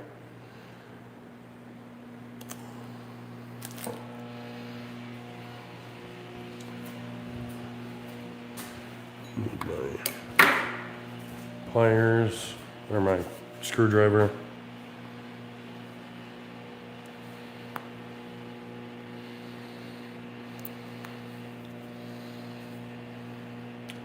You don't like the dowels. What do you mean, Chris? I don't like how hard it was to get the angles correct. And even then, the angles are horrible on this. But rule number one of woodworking is don't tell anybody about your mistakes. So, you know. Conway is 3 hours from us. Nice, Heather B. Yeah, so with their 40 acres, now that I have a business, I'm kind of almost thinking that I might move down there with them so that way I can continue to run my business.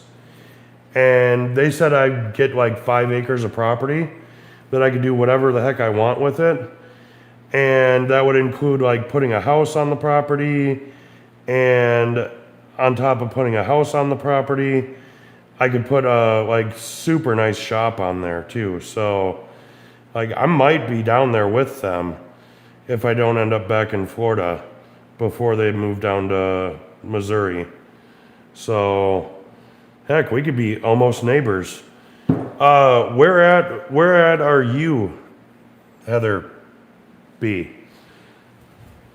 Because my parents, when I actually lived in Missouri, we lived in Carthage, Missouri.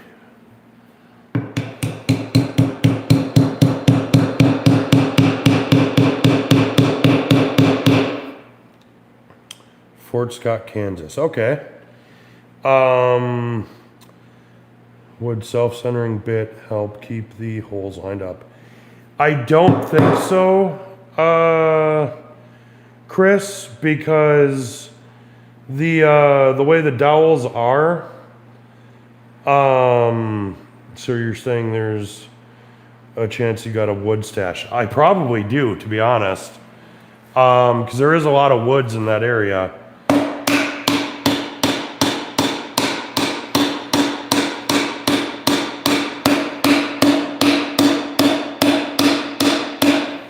There is quite a bit of woods in that area, so I probably do have a stash of wood out there that would be at my disposal. But yeah, I actually lived in, I've shed blood from my skull in 2 different places in America where I lived, but I was not from. And one of the places, Heather, I don't know if you'd be familiar with it, is Eureka, Kansas. Lived there for about 6-7 months of my life and busted my head open when I was a kid riding my bicycle. Apparently me and 2 wheels don't really get along. So that's fantastic there. But yeah, I lived in Kansas for a little bit too when I was younger. Yeah, we'll keep this one.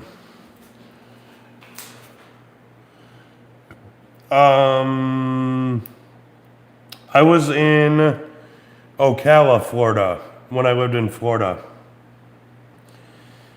Oh wow, even closer. Yep. And oh yeah, Chris, self-centering bit I don't think would help hold the keep these lined up because I have to do a certain angle with them.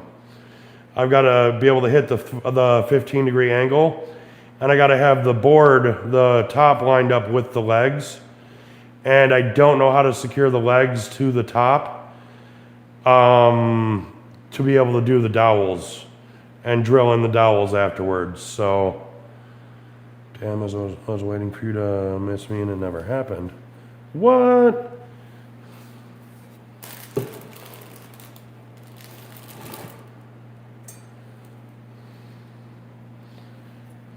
Oh.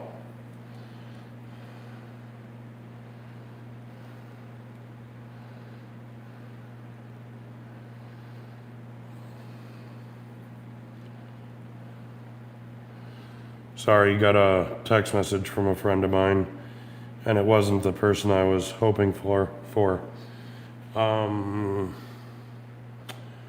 Pensacola Beach. That would be fantastic. Well, it'd be fantastic around spring break time. So, again, sorry, Van Lot. Not trying to, be that guy.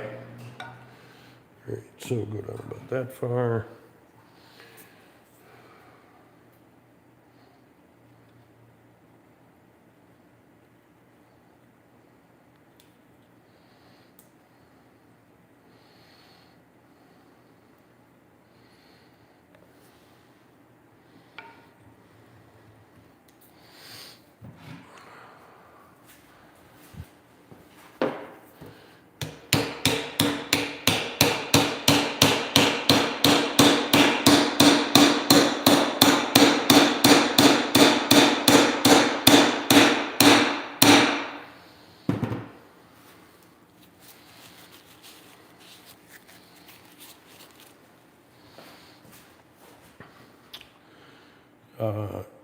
East LA, Lower Alabama. Okay, yeah.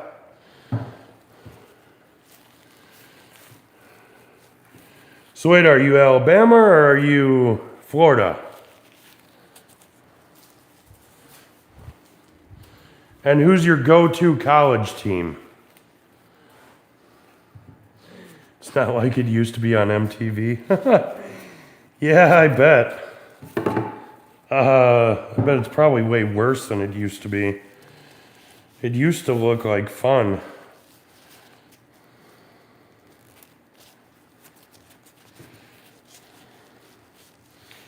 And I remember I'm at that age where for me, like my excitement came from watching Girls Gone Wild at 3 a.m. Parents are in bed, go down, turn the TV on, and watch Girls Gone Wild silently while it was censored. That was fun times.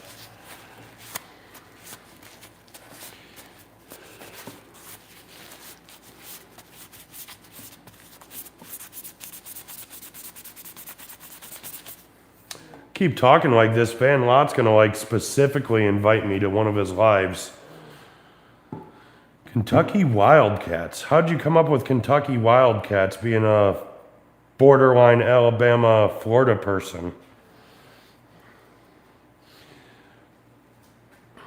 It's a little off the beaten path, isn't it?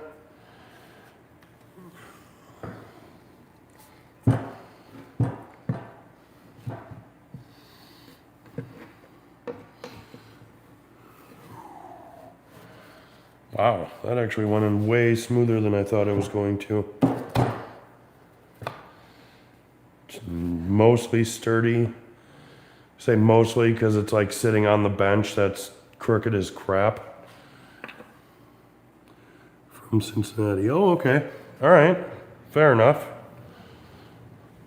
Because I'm not like judging or anything. I'm a Vikings fan from Wisconsin, so...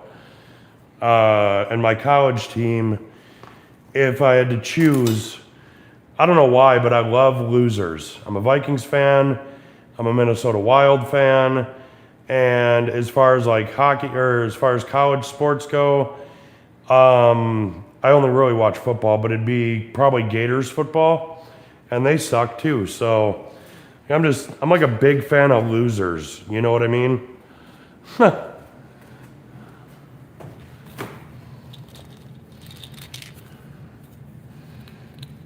Take my medicine half hour early.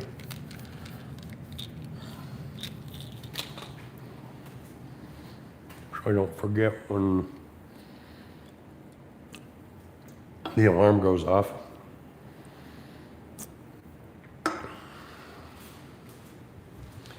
God, I hope this bench doesn't turn out looking really stupid. Oh, that's why it's not going properly. That's sitting all the way.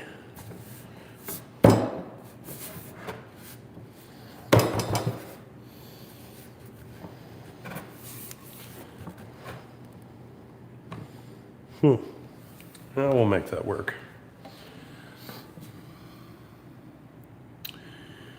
You need to come to one of Van Watt's lives on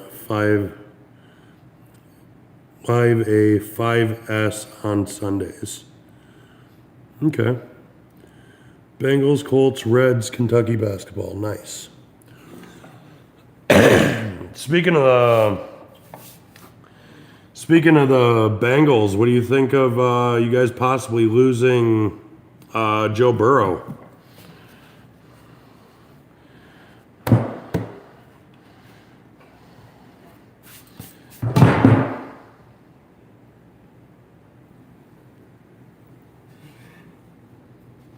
Cool. Didn't get any cool on me. Live at 5. Okay. Yeah, I might have to sometime, Heather.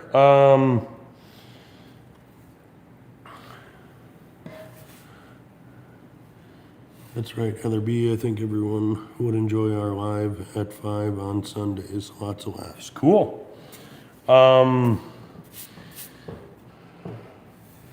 I'll have to remember that next time I do an opening shift at work on Sunday.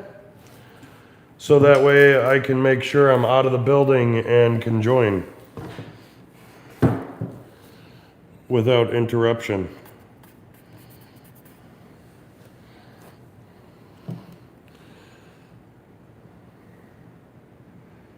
Wait a second. I think we're gonna just flip this upside down and bring it over by you guys.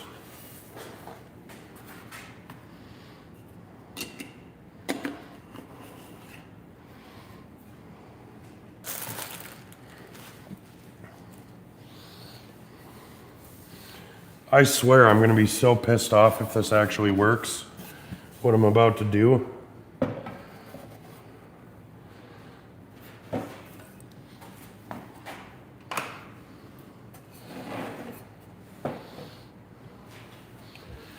Does that hang off enough?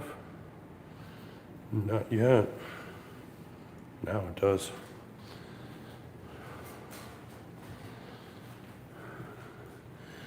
They can't protect him. I don't blame him if he wants to leave. Ownership sucks. Yes, 100%. And that's the problem too, is like he's such a good football player. And like they're just wasting his whole entire career. And honestly, they've got him brainwashed. They got him brainwashed into thinking that like he wants to stay there under the same system and the same people, doing the same crap every single year. Should probably open my glue first before, doing that. Just get a little in the middle. On the ends, and then about that much on the dowels, I think.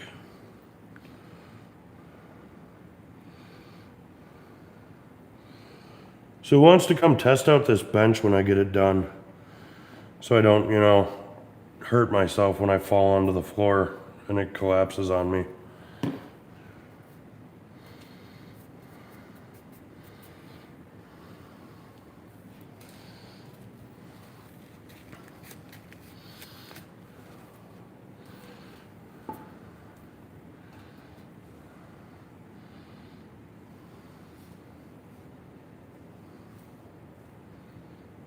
I think that's it. It is. Good. See, and this is the problem too, is I don't know how to clamp angles. So, yeah, I've got to like literally sit here and hold this so it doesn't pop up.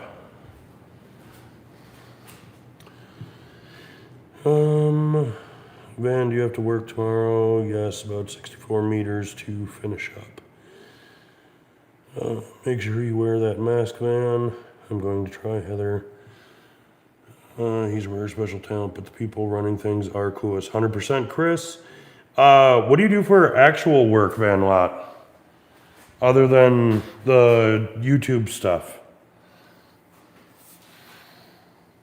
Because, everybody calls you Pastor Van Lot. So I just assumed you were an actual pastor. But 64 meters to finish up doesn't sound like, pastor stuff, like, writing sermons.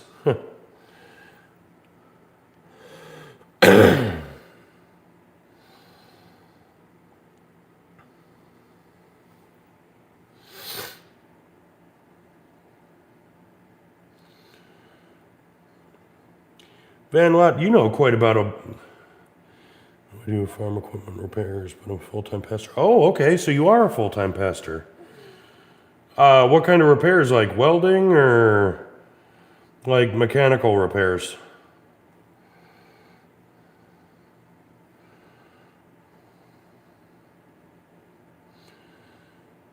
Then Van Lot, being a more seasoned woodworker, how do because the top is flat, right?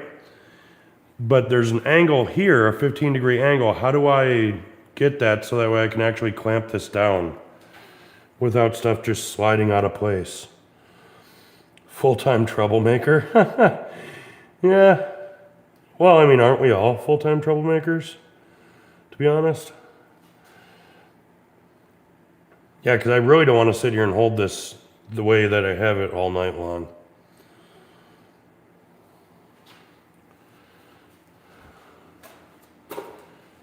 I do have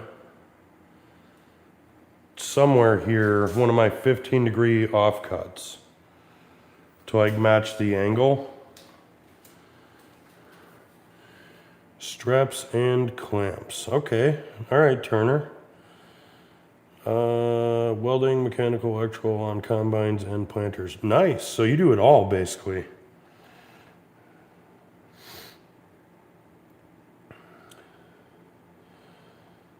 Straps and clamps. Well, I don't have any straps. Hold down straps and some clamps. Okay. Yeah, I'll have to look into the straps.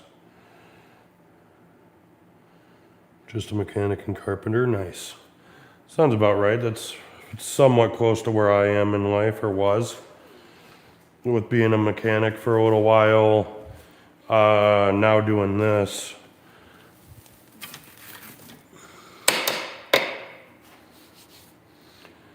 See, I thought somebody had said, if you angle this the right way, your 15-degree offcut, it will actually make that flat so you can put a clamp over it. But that's not coming out flat at all. Like, that's flat, but I'd have to shim it then to get it to actually line up. I gotta start doing better at this, like paying more attention.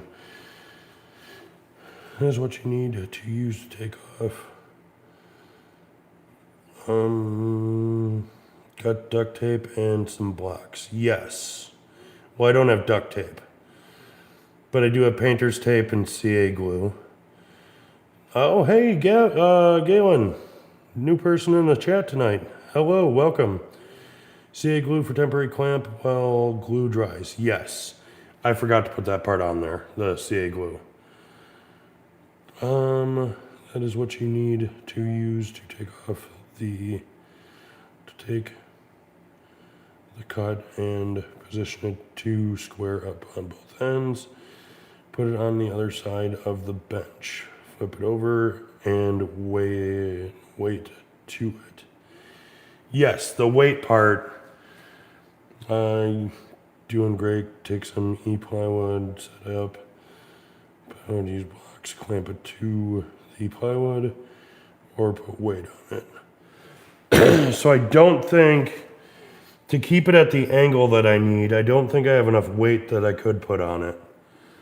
Well, I mean, I could put my joiner on it, but well, apparently Galen's somebody everybody knows except for me.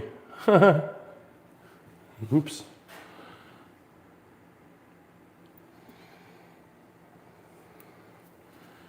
Dang it, I really did screw that up, huh, by not putting the CA glue on there this time. The first leg I put the CA glue on it, and it, yeah, sealed it immediately with the activator and all that, but for whatever reason I didn't think about it tonight to do that.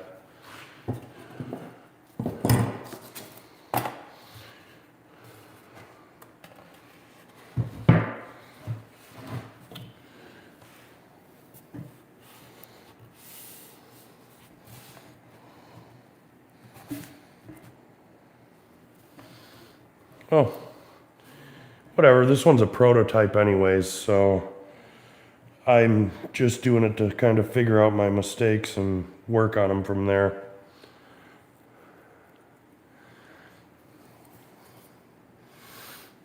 But I do want to put some weight on there. What the heck do I have for weight though?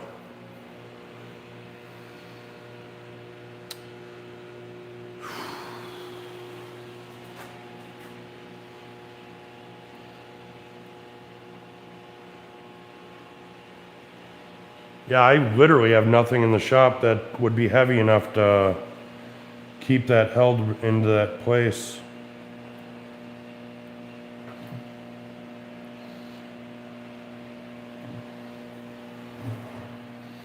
Well, actually, I don't know how I'll hit this side here, but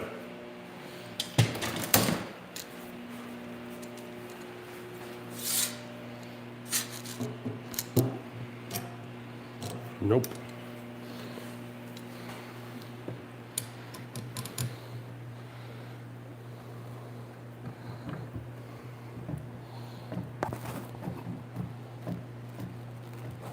It's pulling it out of the way that I need it to be, though.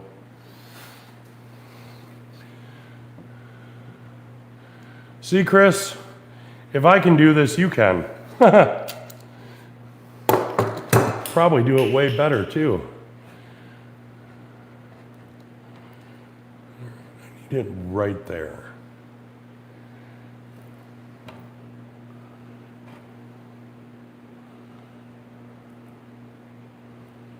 And I can't clamp it from that side to here. Maybe I can. Take this, run it like that on both sides. Yeah, that's what we're gonna do. We need this piece. Take that off of there. And then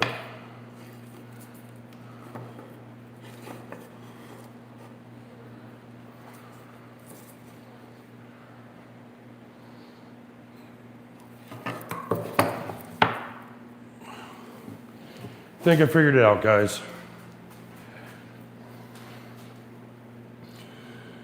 Pocket hole screws and plugs. No pocket holes, just screws, or just plugs.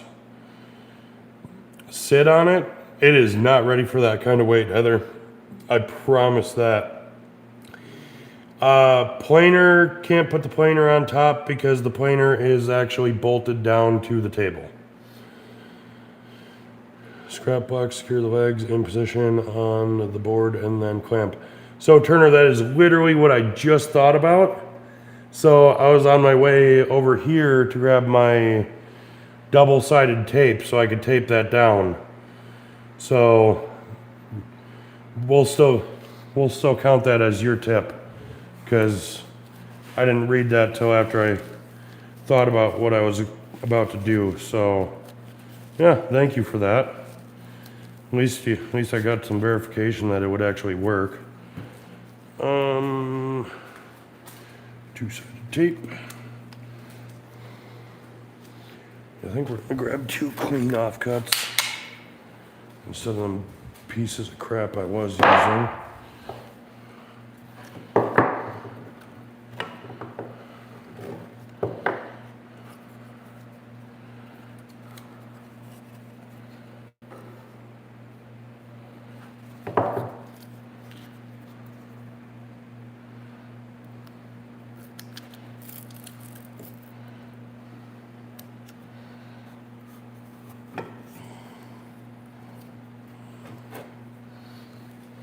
Not gonna lie, guys, I am very happy that a bunch of like OG woodworkers are the ones that follow me.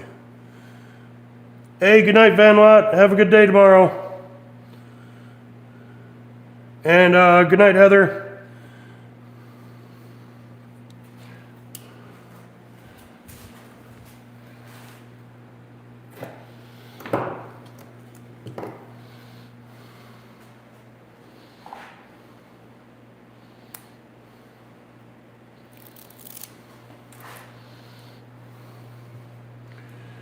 And I'm assuming we should probably put it closest to the base.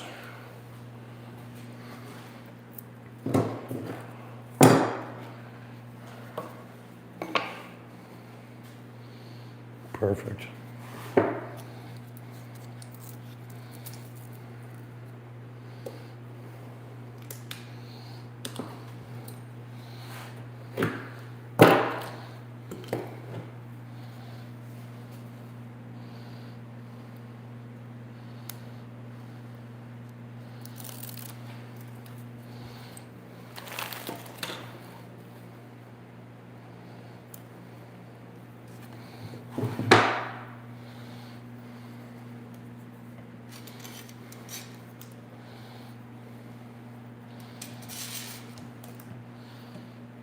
Crap. My clamp's not long enough. Guess we're gonna try to move these up. Up to about there.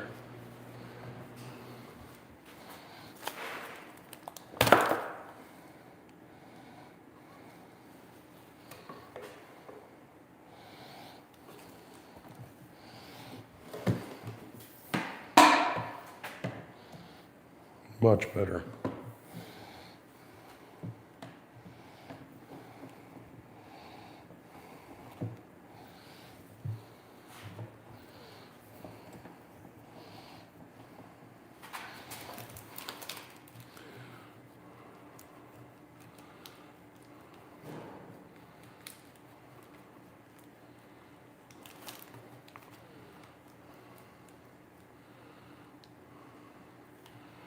Here's the angle that I need. And now to put weight on top.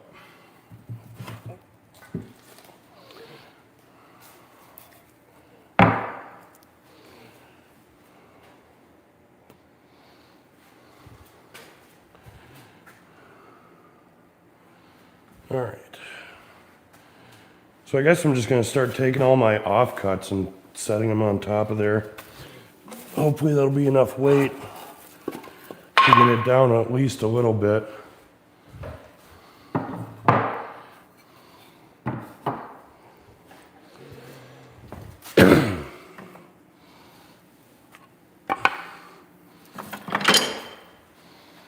This is where having a bunch of like expensive, super heavy hardwoods would come into factor. That's bringing it down a little bit.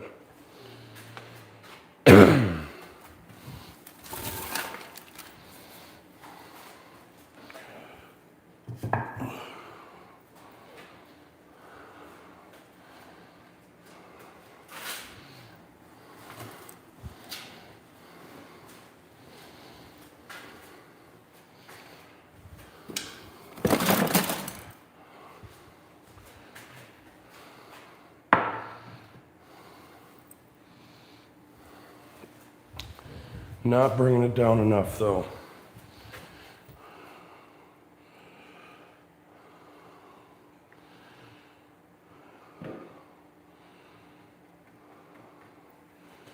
Had a whole bunch of MDF laying around. That would be heavy enough.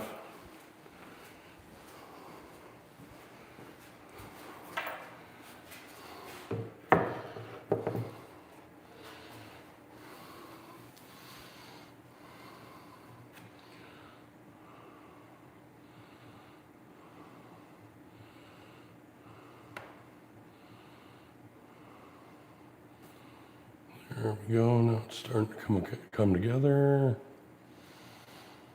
Shoot. Well, whatever. It'll dry, and I will figure out a way to squeeze more glue. 20-year-old to meeting like a 20-year-old tonight. And cheese and chicken nuggets. Hey, nothing wrong with that. I'd be fine with that for a dinner.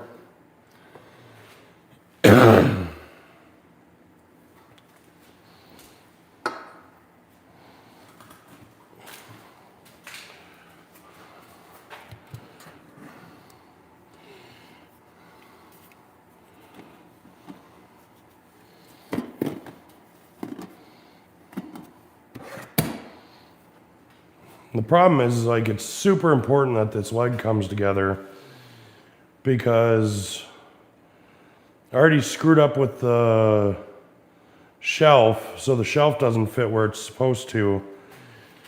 And I think it's gonna look dumb, but we're gonna try anyways. This is not dinner, it's a snack. Yeah?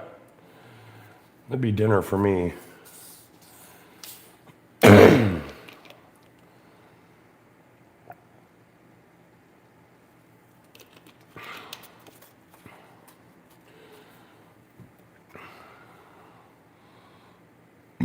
Oh, excuse me.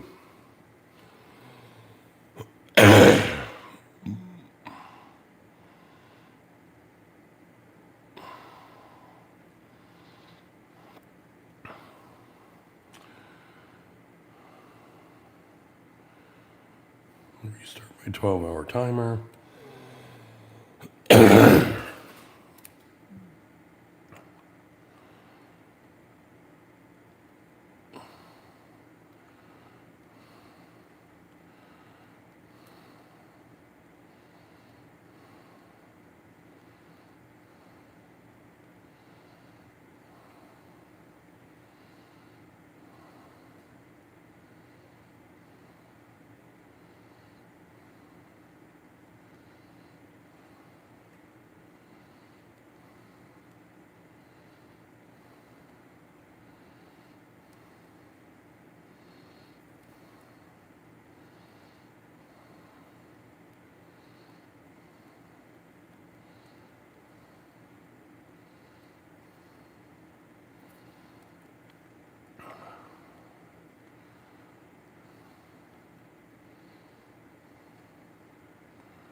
Played the Beatles song Come Together.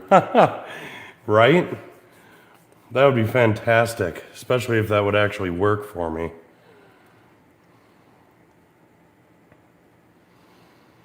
I almost wonder if, because that didn't set yet, if I could do the CA glue thing.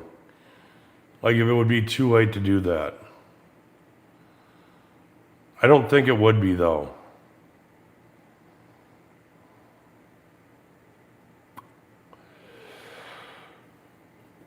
Crap. If you have a Discord, you should join. You can share stuff, learn stuff, and teach stuff. Great people here. Plus, you can talk to people and me live anytime. Perfect. I will definitely go to channel, more, Discord, default browser. So it says your invite link is expired or invalid.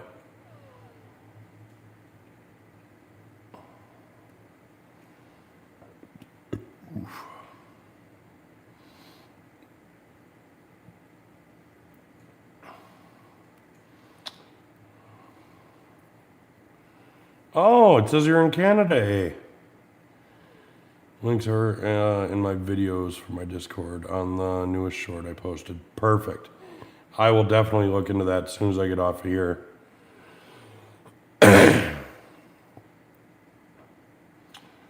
So where at in Canada are you, Turner?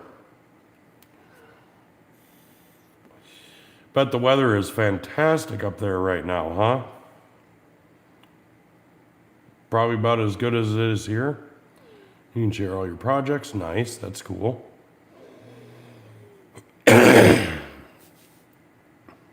I'll definitely get in there and watch some of your stuff and join your Discord. I just recently joined Bearded Vikings Discord. I've never been a big fan of Discord, so.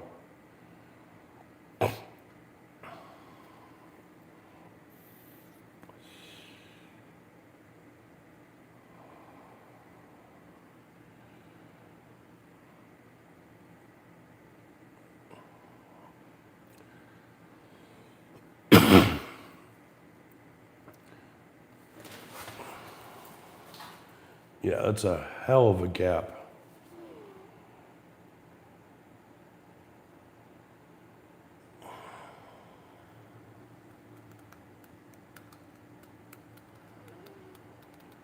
And I don't think I have a way to shim it. And walnut wood filler is not going to work in there. Do we ever sleep? Apparently not, John. Welcome to the live, buddy. West Coast, Vancouver Island. Wet Coast, Vancouver Island. It's actually very warm for this time of the year. Only -2 at night and high of 10 during the day. Okay, yeah. If you can get it apart without tearing any of your wood out of the glue, longer it stays in there, the harder it'll be. I know, Chris. I'm just kind of procrastinating taking it all apart. Did that such a nice job stacking all of that wood on there to add weight. Just to be able to take it apart and add some CA glue and force it down. But I think that's what I'm gonna have to do. But I think that's gonna throw the whole balance of it off as well.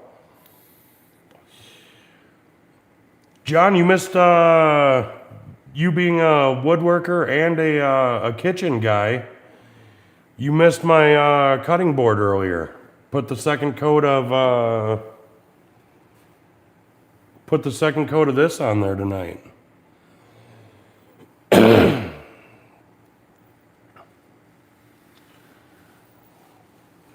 I need a professional cutting board worker's opinion on it.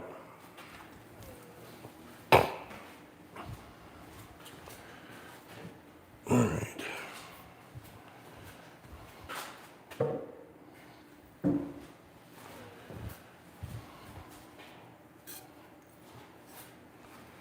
Just gonna set this in there.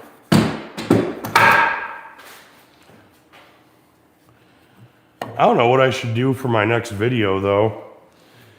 I'm kind of thinking it'd be smart if I did, I want to start doing epoxy, but I think I want to do these mallets first. So that way I can use the offcuts from the mallets to either do another cutting board or to be able to do, like, because it's only epoxy coasters, like put some of my offcuts in there from the coasters, or for the coasters. All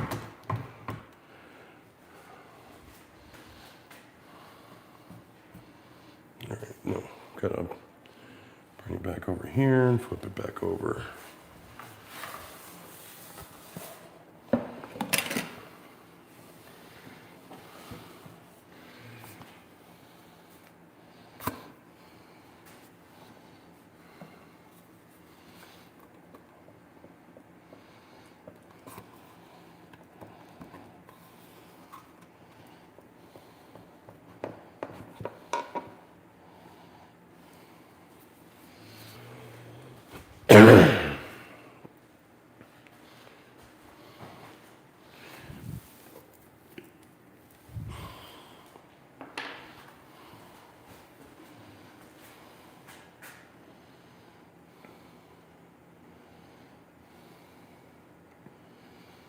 CA glue.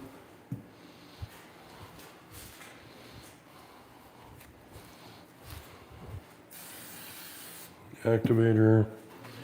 And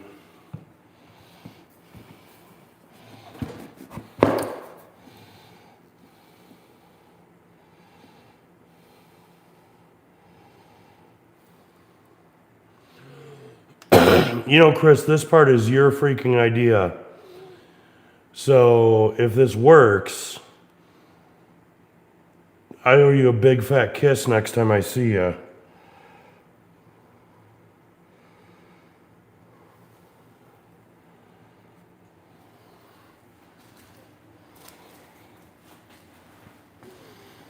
Well, Chris, you better update the link in the bio. Need to remember it. Expires every 7 days. Lame. Nice.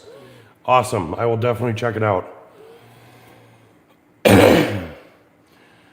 Yeah, Chris, I owe you a pretty big kiss on the lips there, buddy, for taking that apart, or me taking that apart and redoing it. Doing it the right way. I just think I got myself in a bit of a hurry, so.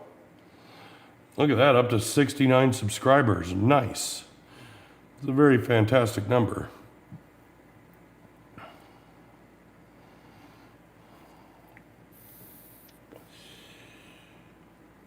Would John leave already? Just pop in to say, do we ever sleep, and then take off?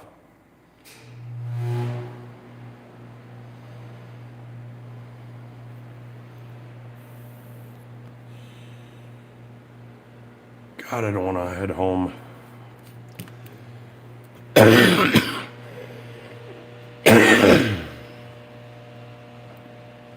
Is there a way to turn the camera on my phone instead of trying to lift my stupid tablet that I don't know? Yeah, check 42% battery, that's fine. So I want to do that. Just trying to help. Oh, I know, and I greatly appreciate it because it worked. It's holding.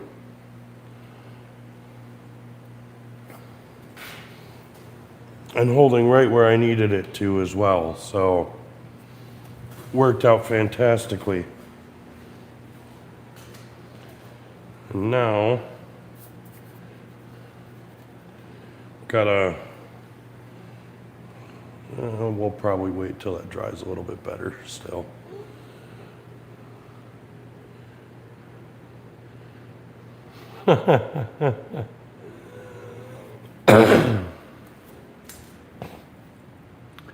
Beards would mesh like Velcro.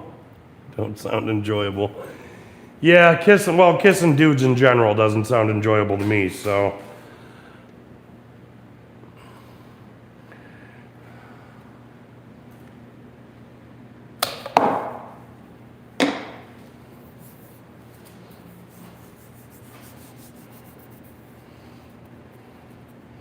Need to invest in Goo Gone so I can get rid of this crap easier.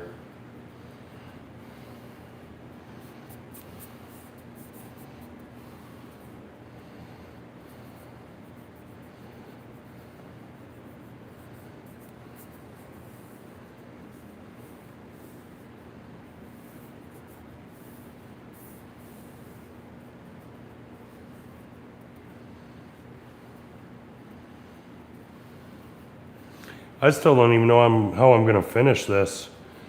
I was hoping to get a sprayer by now and put on General Finishes Armor Seal, but I'm going to have to wipe it on and hope I don't make a big mess. That one came off nice and easy.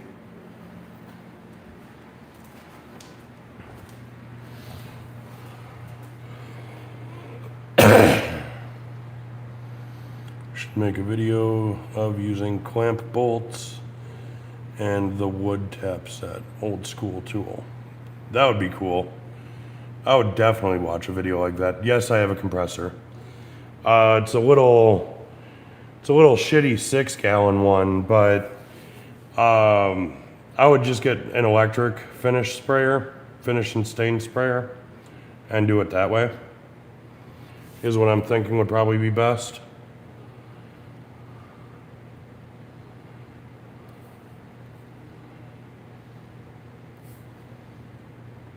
Well, there's that too.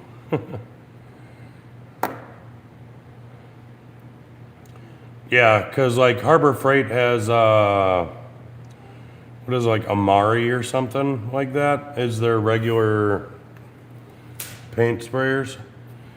Just get a Harbor Freight automotive spray gun, better finish and easy to use and more control. So that's what I wanted. I've never actually done like paint like that or finish or anything. So what I was gonna do was get an actual sprayer from them, but looking at all the packages, it says that a 6-gallon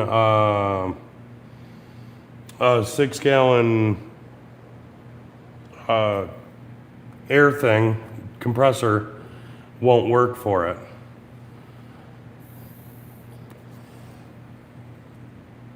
And air is more forgiving. So what you're telling me is I should get a new compressor, something like a 20-gallon, so that way it actually does its job.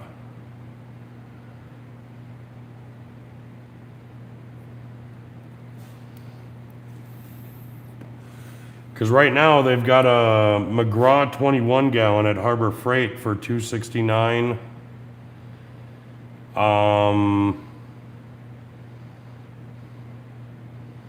Hell, at Harbor Freight they've got a professional airbrush. Oh, never mind. That's for doing like super fine details. That wouldn't work for anything that I need. Northern Tool has a clutch 29-gallon compressor for $299. It's way cheaper and better quality than Harbor Freight.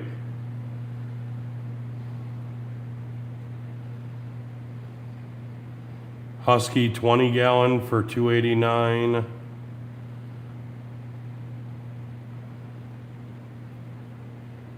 Oh yeah. I mean, I'm not talking like I want like full professional grade.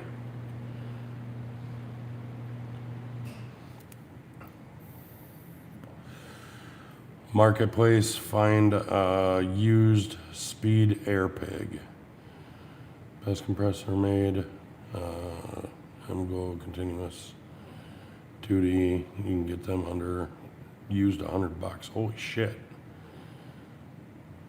Buy an old oiled compressor of Marketplace. Trust me. Got it. Yeah, I didn't even think about looking at air compressors on Marketplace. I've just been looking at stuff like bandsaws and like just plain regular tools on Marketplace.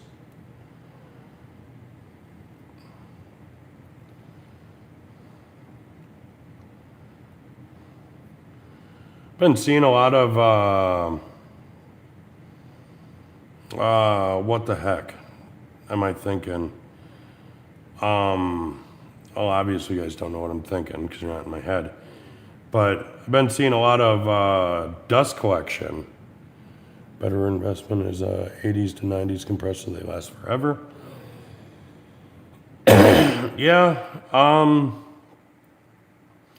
Problem is finding one that somebody actually wants to get rid of. MGlow for 38 years. Holy crap, that is a long time to have one compressor. Here's a Craftsman 60-gallon for $100 in Milwaukee. I'd have to borrow it from my dad. Borrow my dad's truck though.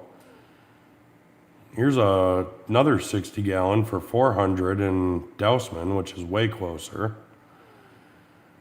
And then I wouldn't have to. Well, if I did that, I'm not spending $400 on that. No. It just, the one looks newer than the other. A lot of small compressors online. Here's a 26-gallon Craftsman for $200. Husky 20 gallon for $195. Husky 60 gallon for $450. No, thank you.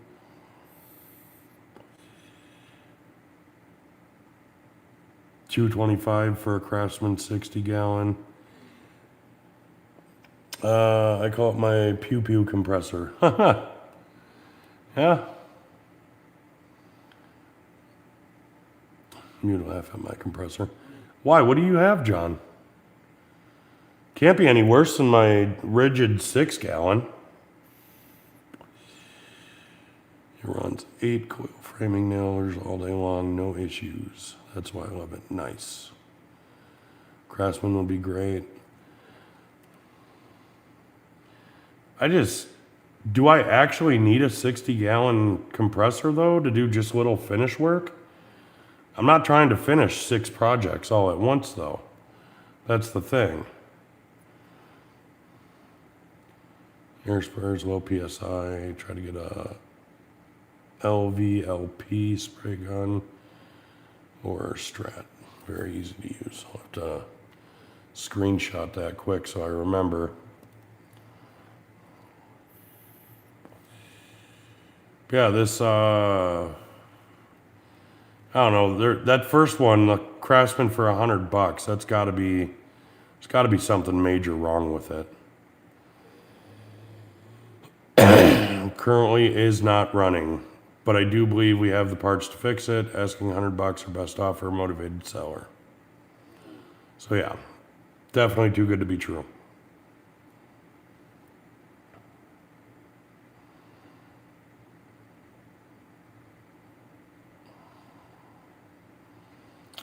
Campbell Hausfeld. How big is it though? 7.5 gallons, so not much bigger than what I have.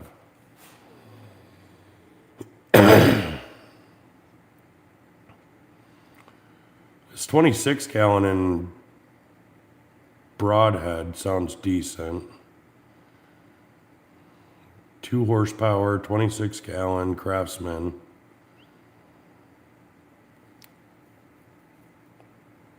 Yeah, I shouldn't need more than like a 20-gallon, right? No, a 20-gallon or a twin stack will do for small projects. Okay, so yeah. Yeah, I mean, like that bench, a tool shop 2-gallon. Dang, John. Yeah, you definitely. We gotta upgrade your shop, John. Yeah, I mean, the bench that I'm doing back here is the biggest project I've done so far. Yeah. Yeah, I'm not painting a car. I'm not painting like hell, I'm not even ready to do like coffee table size stuff. So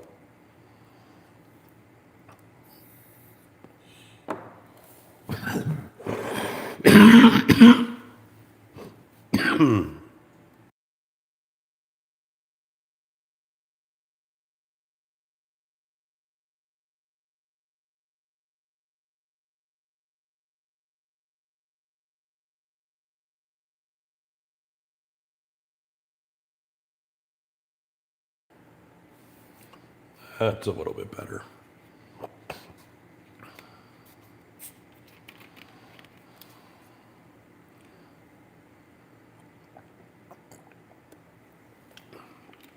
That would be cool. Get a little sandblaster. Give me a second, guys.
Had to hit my inhaler real quick. No, I need a bigger one. Just have to clear out space. Yes. Yeah, John, you got to get yourself a house with some property and just build a big ass pole barn. Turn half of the pole barn into a restaurant, half of it into a wood shop.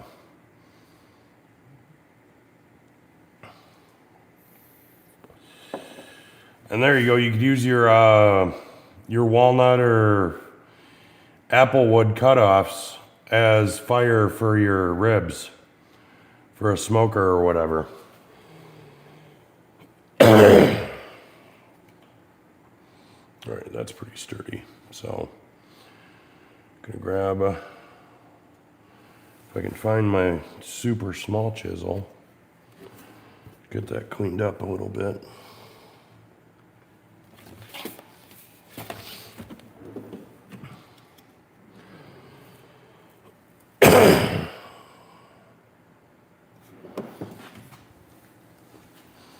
So once upon a time, I had a pretty reasonable 5-pack of chisels.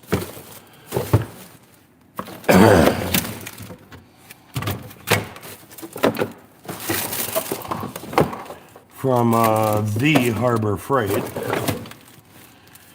And now I can't find any of them.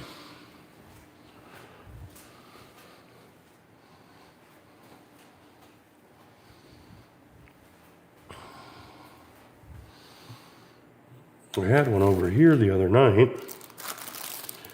while doing the other leg.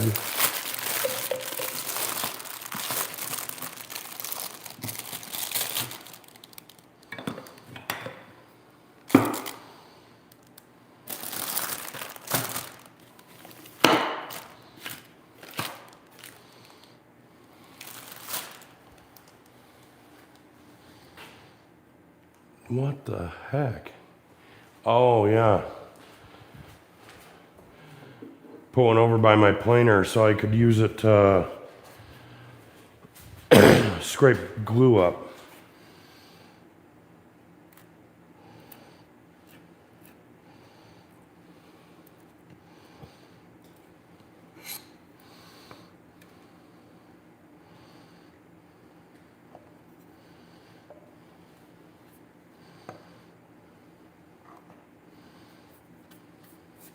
I forgot I've got a hot glue gun too that I probably could have used for gluing this down.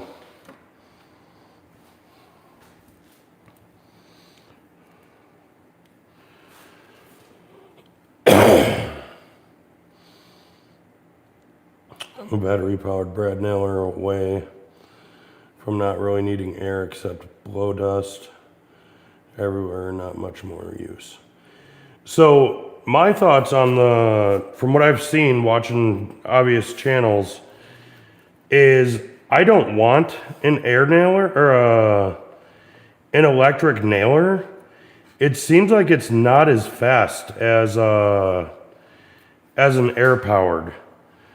Cause like I watch these guys, they have to like press it down in and then they hit the button and then it fires. And then they have to wait for it to recharge, do it again, press it in, wait for a second while it charges up to hit the button or for the nail to come out. So I don't think I like that idea. I'm very, very impatient with it.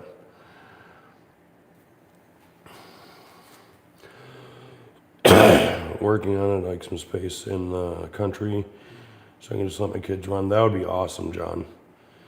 Air nailers are still king, to be honest. Smaller, lighter weight, cheaper, and they last forever, unlike cordless. See, that's my thing too. Is like the electric nailers just seem so big and bulky. Then comes air tools. I'm not a big fan of battery-powered ones. Yeah. Jorgensen.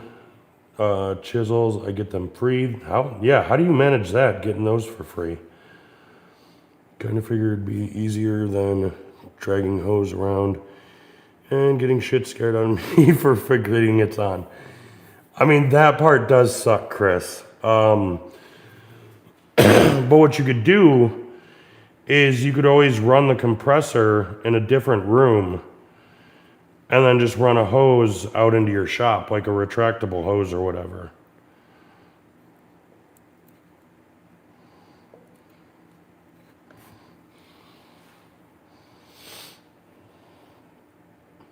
Or, yeah, hang your hoses from a ceiling or whatever. If you work in a workshop, you don't really need cordless. Yeah, that's true. Mine definitely scares the crap out of me. That's why it's off right now.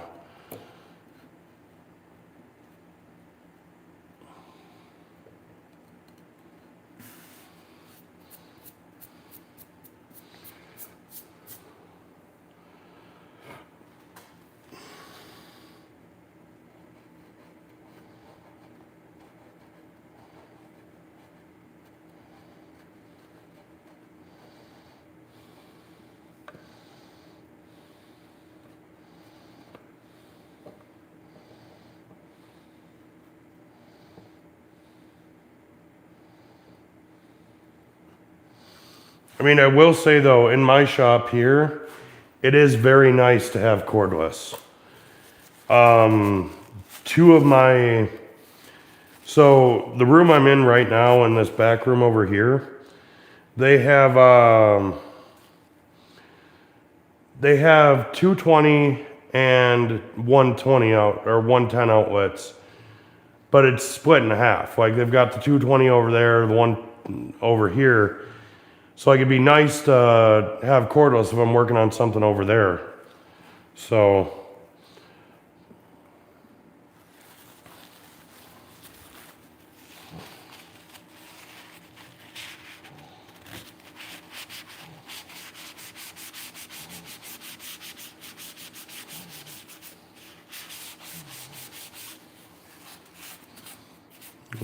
blue's all cleaned up there, as cleaned up as it's gonna get.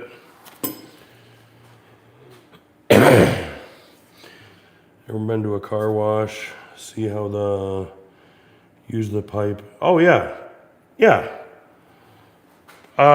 Some people do that with their dust collection. They'll have it hooked up to a pipe on the ceiling that just rotates around to wherever they need it. It'd be definitely worth looking into.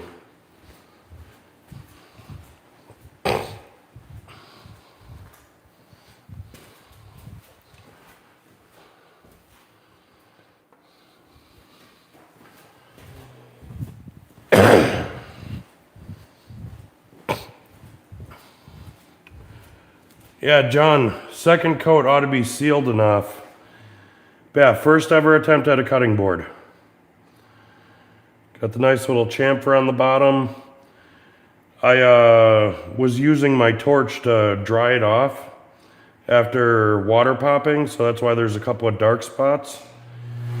Yeah, a little bit of maple in the middle, mahogany on the outsides and in the middle.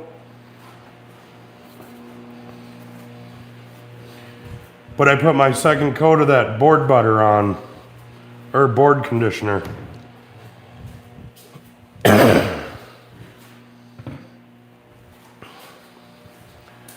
And it says for best results to wait 24 hours, so that's why I'm waiting for it.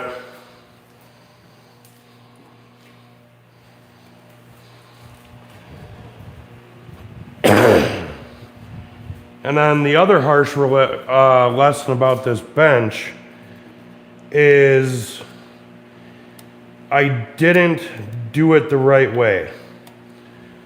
I should have left this all bare and then painted it and stained it after I cut all my holes. Cut and drilled all my holes. And this actually doesn't even sit in there straight. It's sitting very crooked right now, which means my legs are crooked as shit. So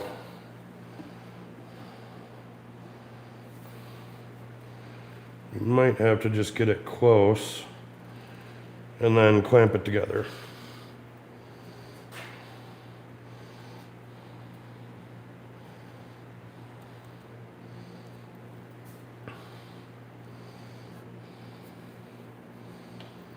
which that would be level right there.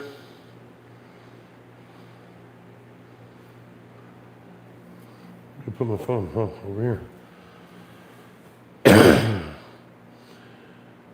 Thank you, John. Hand planes, you got any? I do have some, but I don't know how to use them. Thanks, Chris. I don't know how to use the hand planes, so I would love to learn though. So I'm gonna have to get a hold of Woodcraft is the only one that has classes for hand planes in my area. So I will be looking into them to do classes on that.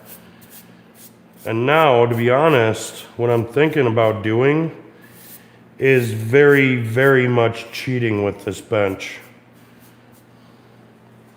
Or with the stool, the shelf. Because what I could do is glue the shelf in and then do my run my dowels through after clamping it together, and then that'll save me so much more headache. So what I was gonna do is actually run the dowels through now, drill out the dowels, take this off, and then possibly finish it, and then put the dowels in. But I think we're gonna cheat.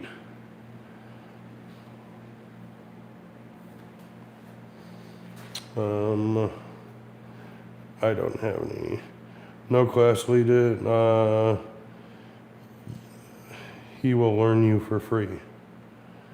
Looks good to me. Thank you. I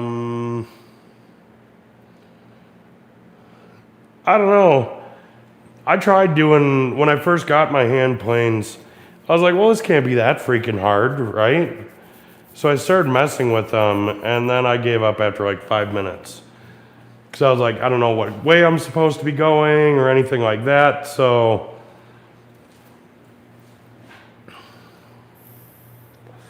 I think I'm gonna be stuck taking a class and paying for it. Because I've watched all the videos. I've watched everything by Jonathan Katz-Moses on doing it.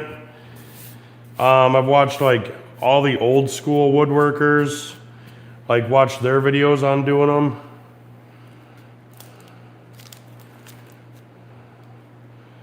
So is it gonna be an absolute mistake though if I line up this shelf, glue it in, and then cut my dowels afterwards?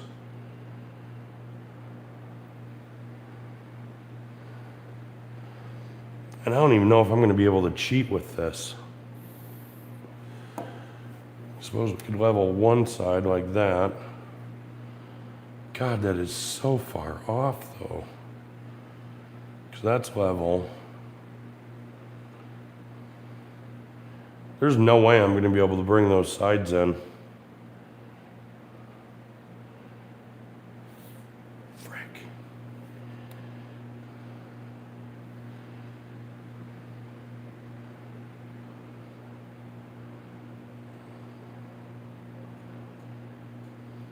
Figure out the angle and cut those ends off.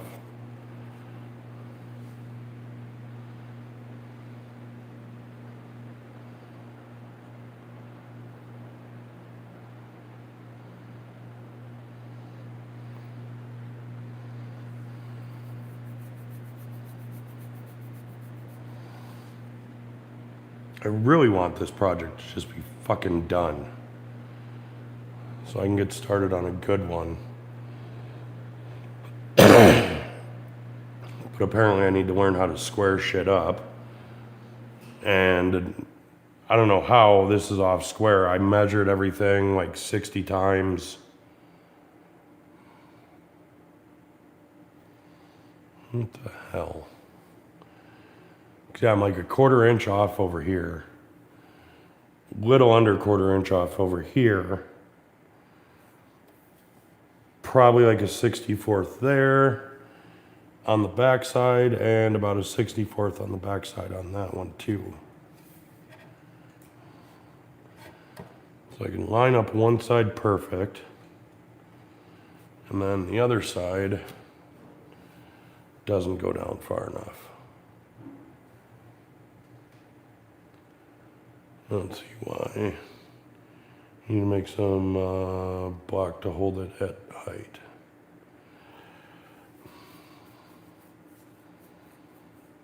Well, because I've already got the dowels glued into the legs, into the tops of the legs.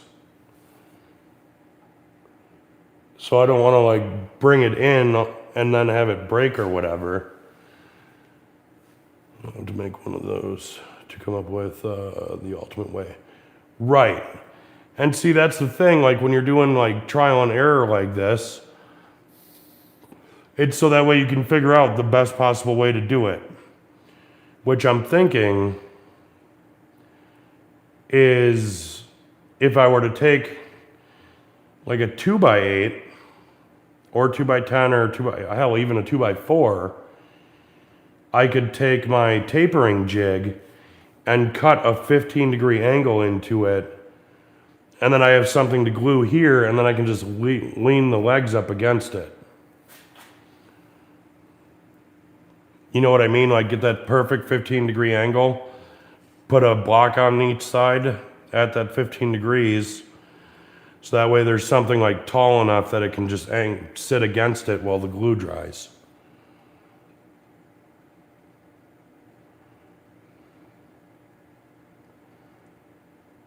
Sounds like it might work, worth a try. Yeah. Like I said, we'll do that with the next one. Also, it'd be cool if I come up with like, obviously make my top, get my top ready, get my legs ready and angled the way they're supposed to be, and then figure out what I want my height for my shelf to be. And then we can just set a block under there, form a block that goes in here. Then we just set this on there and do everything we need to do that way too.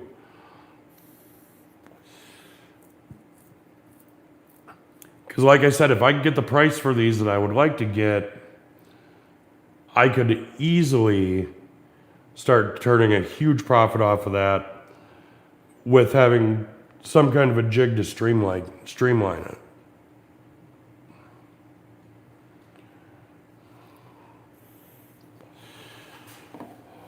Without my screw up, ideally I want the shelf up here, probably another inch or two long, so that way you can get like a few pairs of shoes or boots or whatever underneath the shelf, or on top of the shelf. I don't really have a way to shim that in there.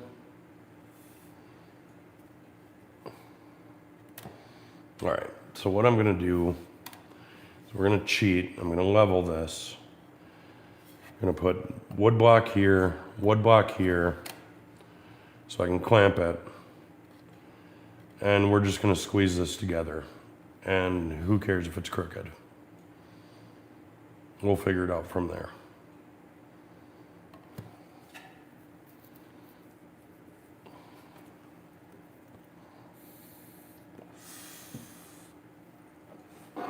Okay.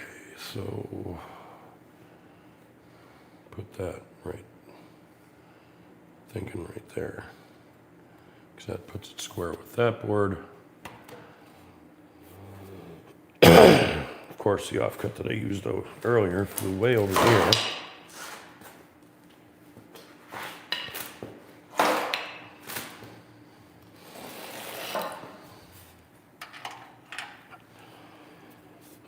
I think that's got enough stick to it yet.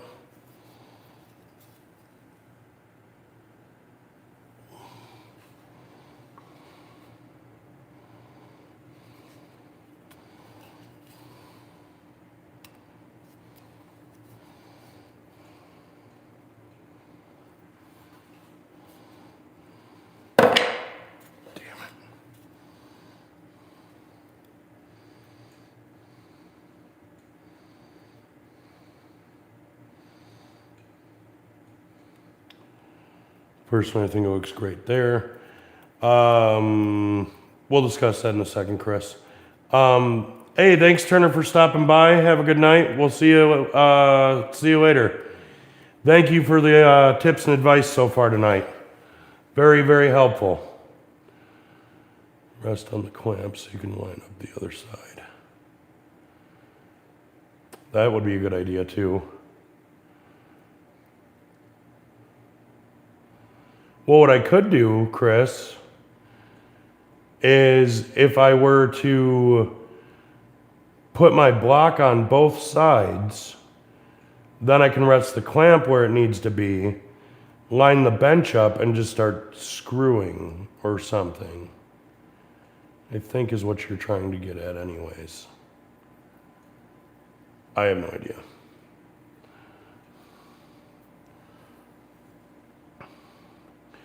What do you mean, Chris? You think it looks good from there? Like the height that it's at right now? You think looks good?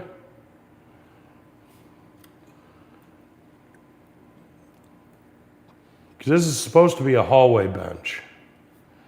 I'll run 2 screws and add the blocks on the outside to hide the screws. Add an extra design accent. Yeah, make it look like I ran the board through it straight. That'd be fun.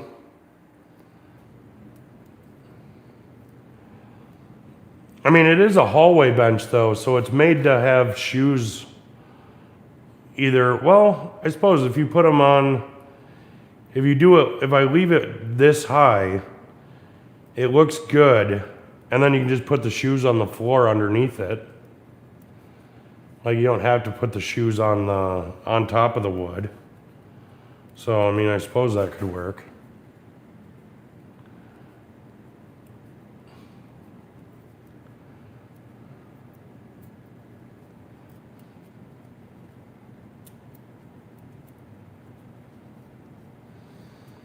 I definitely need to get this design down though before I even think about trying to make it into a actual project to put on YouTube. Boy, wouldn't that be embarrassing to have it come out the way this one's come out so far.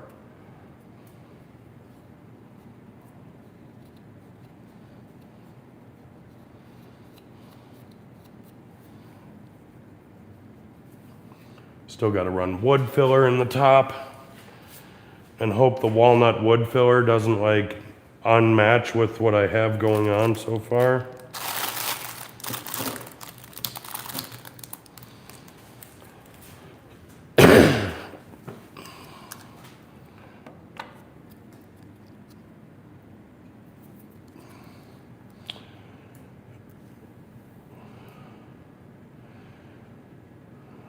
Shoes, shelf, boots on the floor underneath.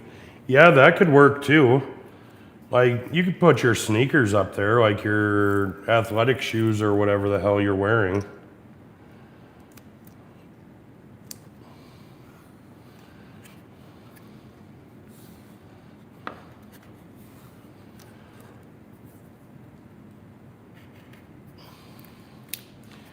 And I guess it works out too, because if you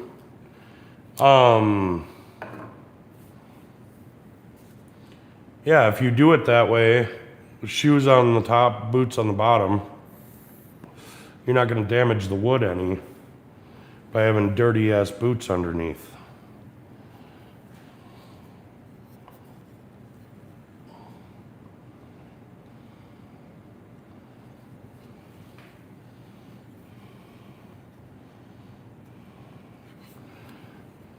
Got to pull the protective tape off. Went to stick it on. I was like, why isn't this double-sided tape sticking? Because I forgot to peel this part off.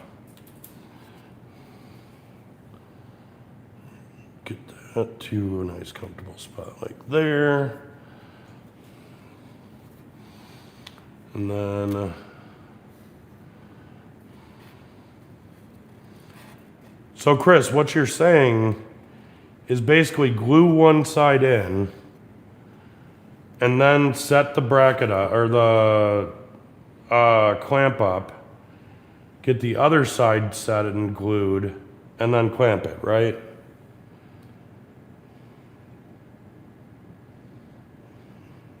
Yeah.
It brings it a little closer.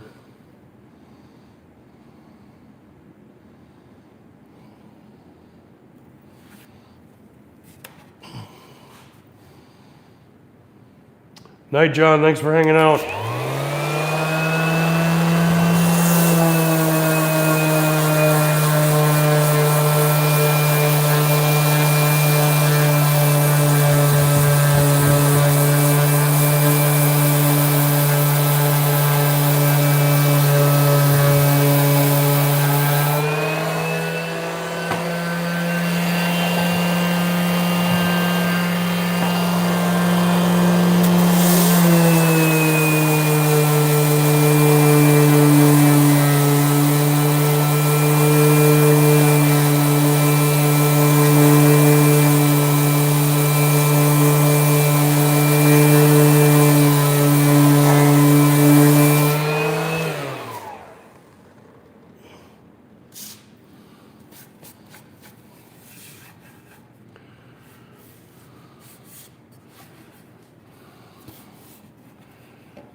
How is that worse after cleaning that up?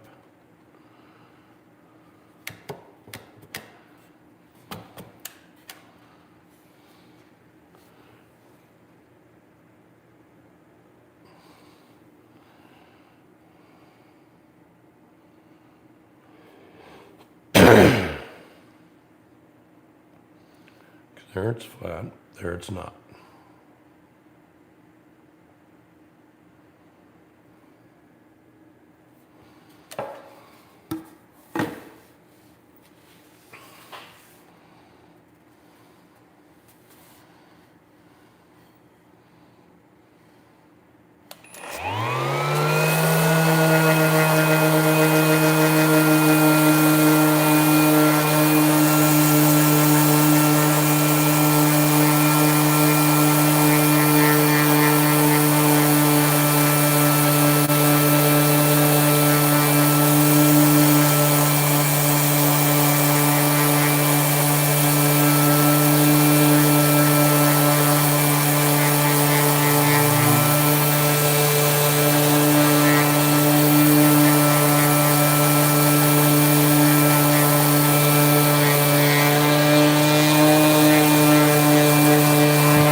There, not even close over here.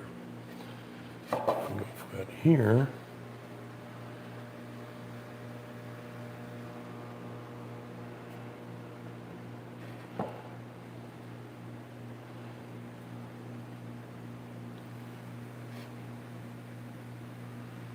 Do I have the angle wrong?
Yeah.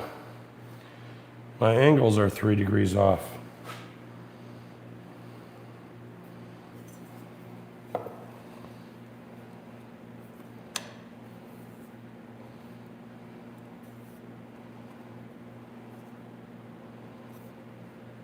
And this one's 1 degree off.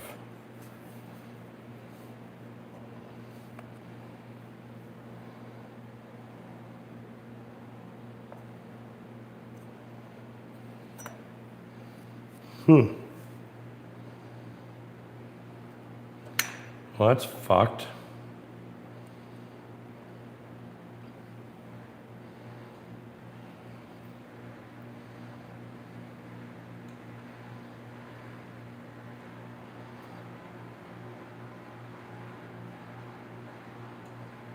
This gadget sucks. You don't need it. Trust me.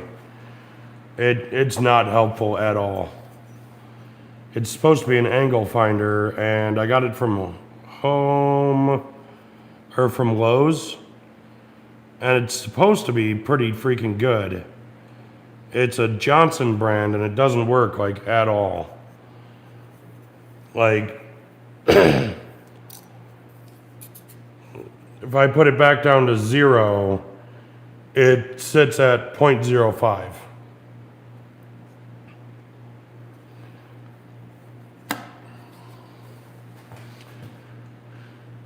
So I've got to recut those angles on that.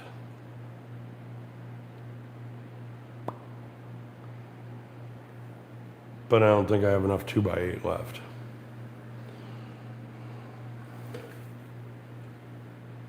I don't.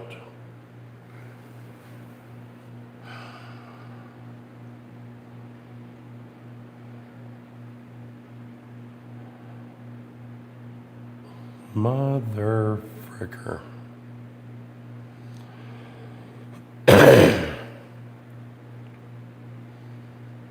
Don't think I can bring that in enough, that at all. Put it at 75 degrees. Ooh, no, I see where my angle's off.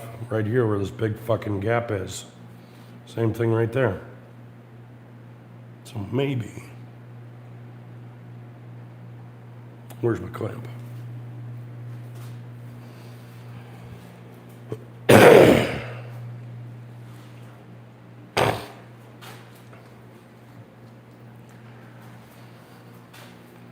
See how we can change this angle.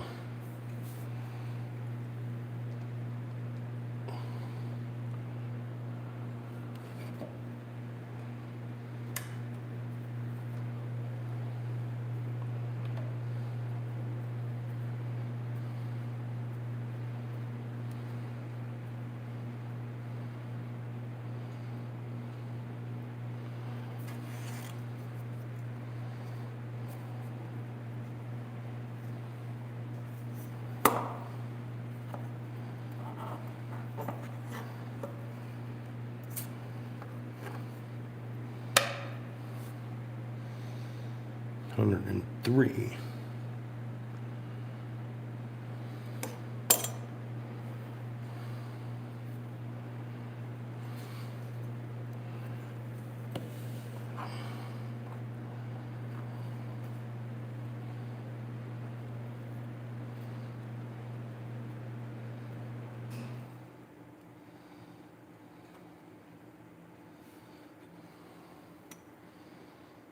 Okay, so that's closer at 75.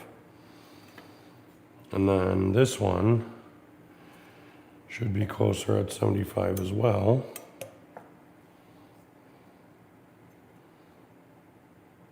It is. That's like almost perfect.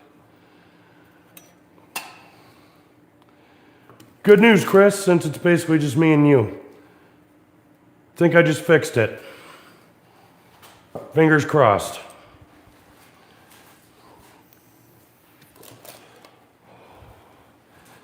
Which also means I probably sanded this down for nothing.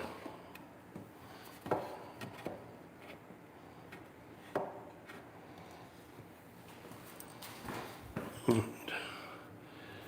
it up here because it's closer to 75 degrees or 15 degrees.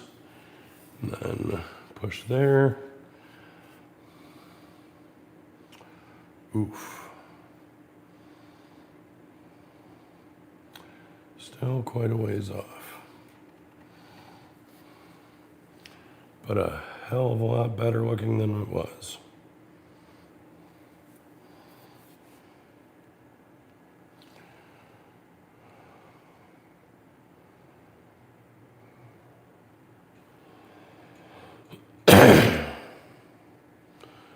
Now we're talking, fingers crossed. Sounds better than beards tangled. Thanks, Heather B. Welcome back.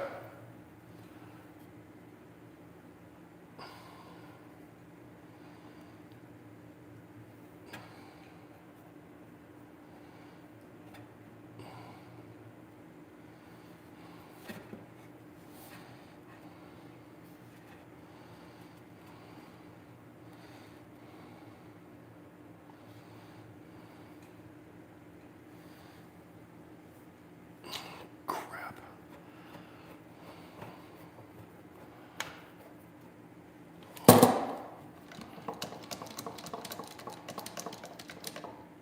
Zeroed out my clamp, guys.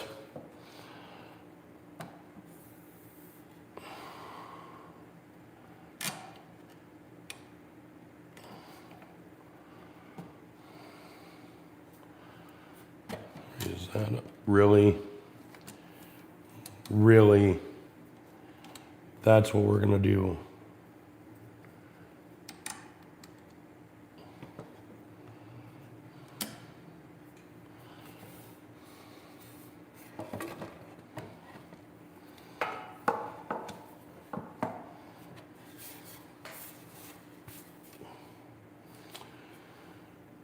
Do you know they're clamp for the backside to even the pressure? I do somewhere. I just don't know where. Over there.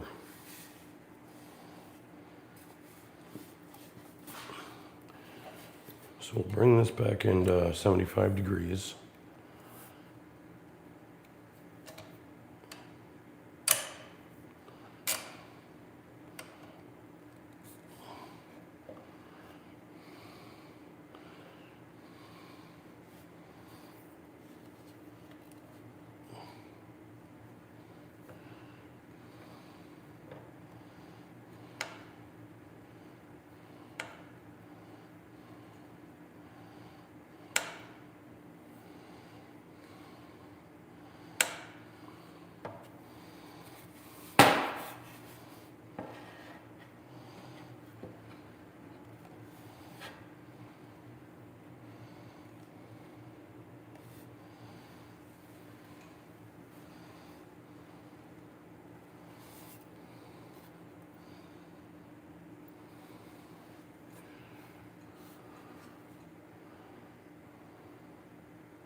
Damn it.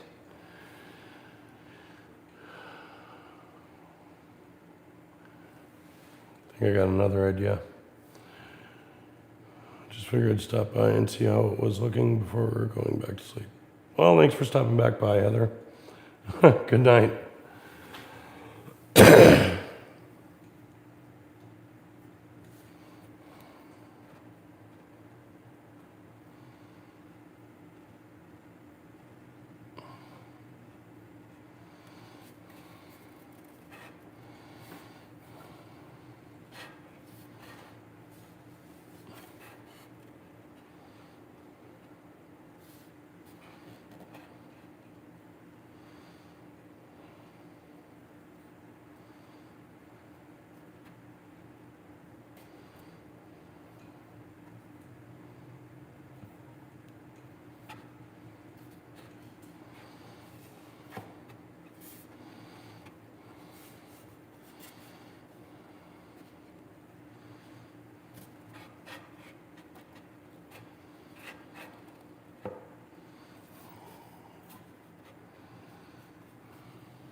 It's flush right there.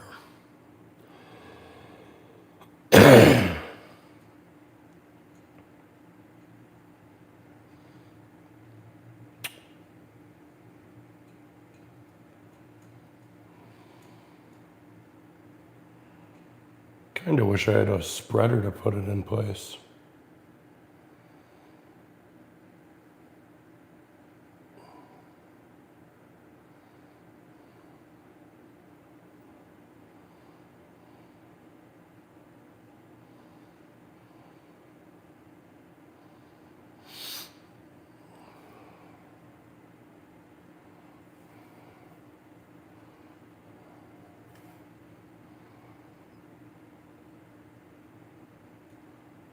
Need something to hold it up like this.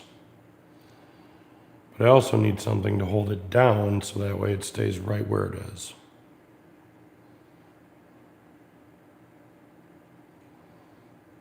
Or the whole entire thing blows up.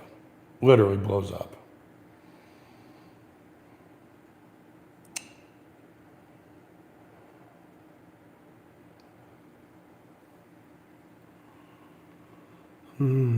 Shit.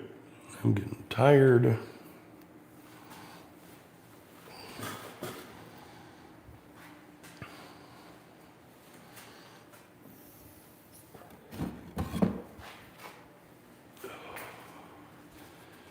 How high up does that go?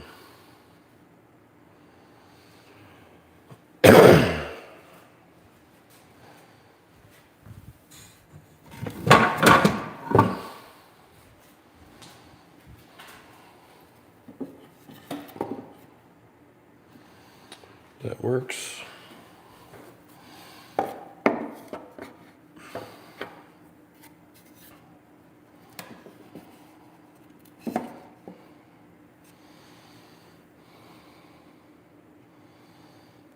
Oh, that almost squares it up right there.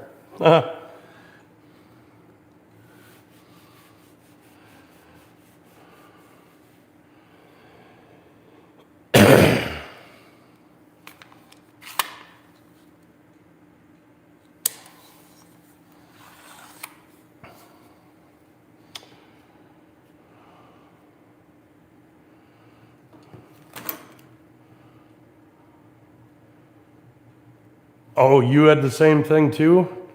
Like, put something to hold this side down while I push this side down? While clamping it together? I just got to figure out how to make that work now, though.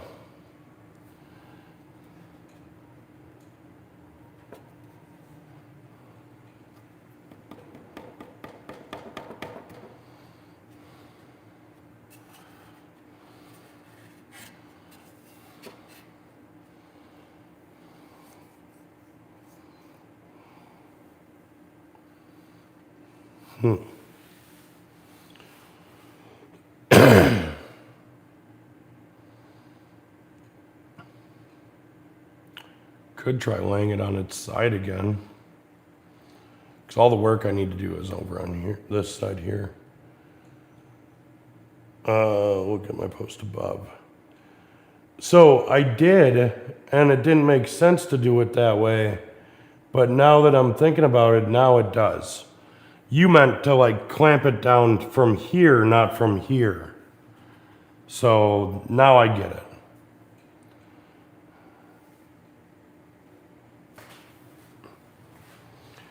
Should probably have glue and stuff on this and ready to go, so it just like gets glued together right away.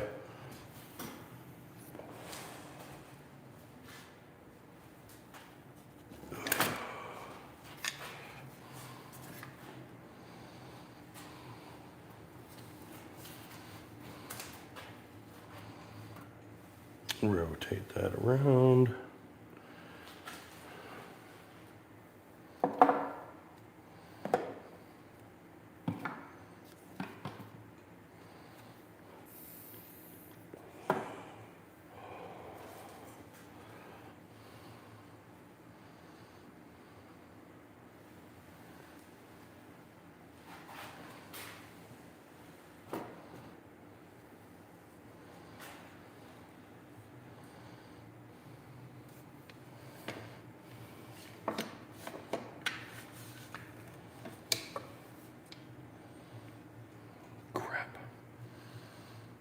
That clamp's not big enough.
That was my foot.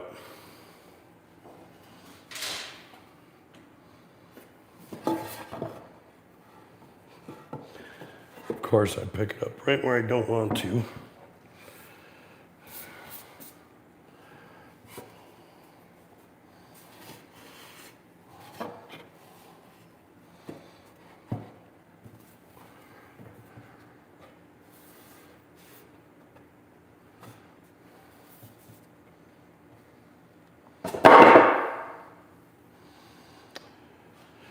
Oh, I'm about to freak out. So, I think I'm going to end the live here. We went for what, 4 freaking hours or so? 205 minutes. Well, cigarette and come back. Oh, step away for a second. Yeah, definitely needing a cigarette at this point. So, but what the fuck how am I gonna do that?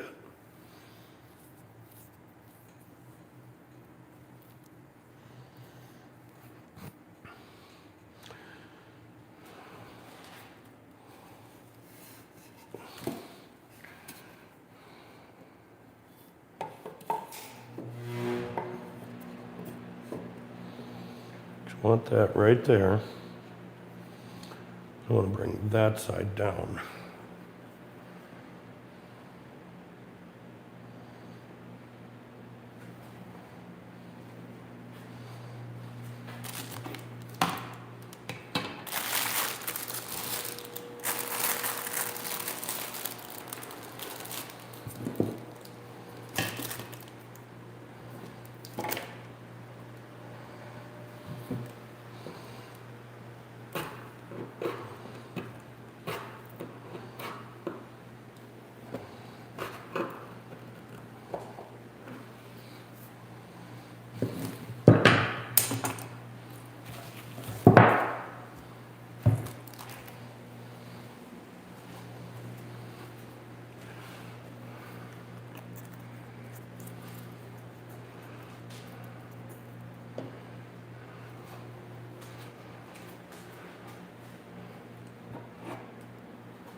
Yeah.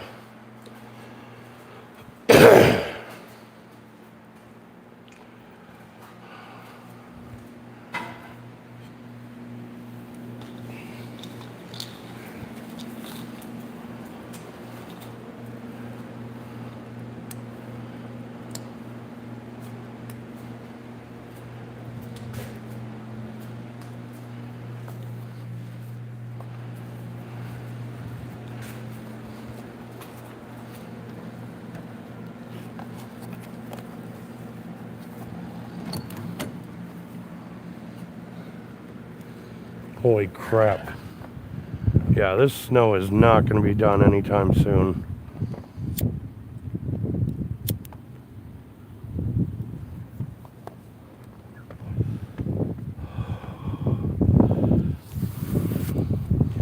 Apparently I need to buy a snow shovel for the shop here. So that way I can, you know, make it to and from my car every night if it's going to keep snowing in the middle of freaking March.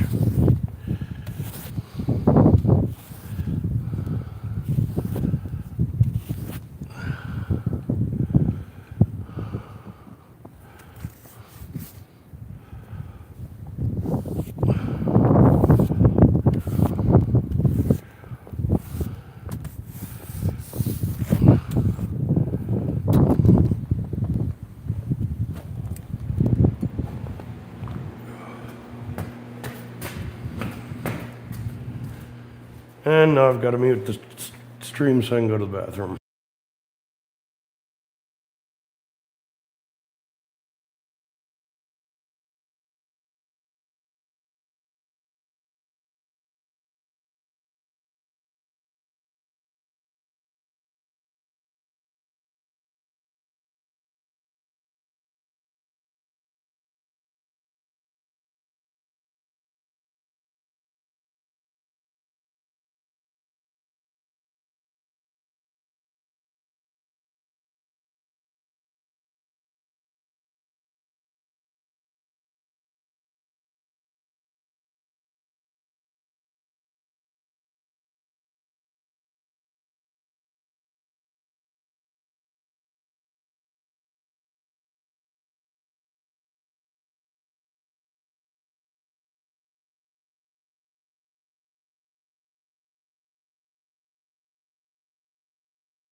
I suppose I could have took my phone outside too, so I can keep chatting.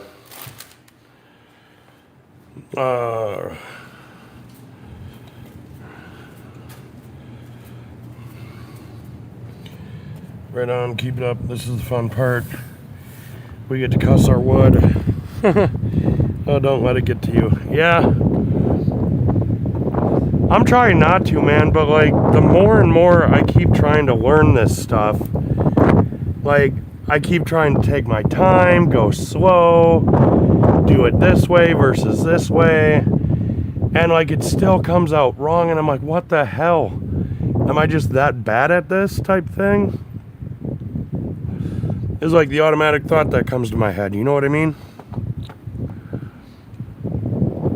And I get it, like Rome wasn't built in a day, and I'm not gonna be like a master woodworker by tomorrow, but sure would be nice for something to actually go right for once.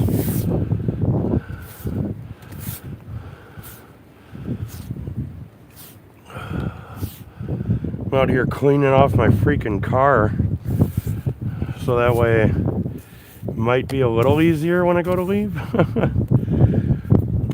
Got a 4-foot snowdrift right by my front door though, so that sucks.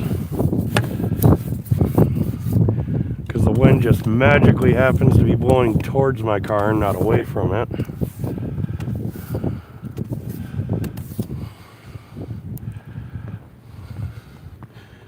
Actually, I don't even think the frickin' wind knows what it's doing right now. It's coming at me from all directions. It's like a flippin' tornado in the middle of winter.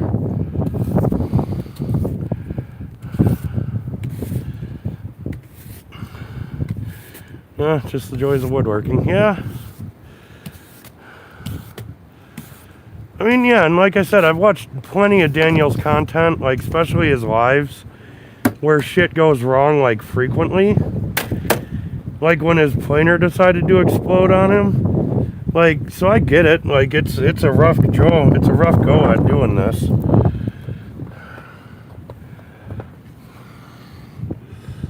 Yeah, this is definitely crazy weather. And what gets me about it, about the weather at least, is like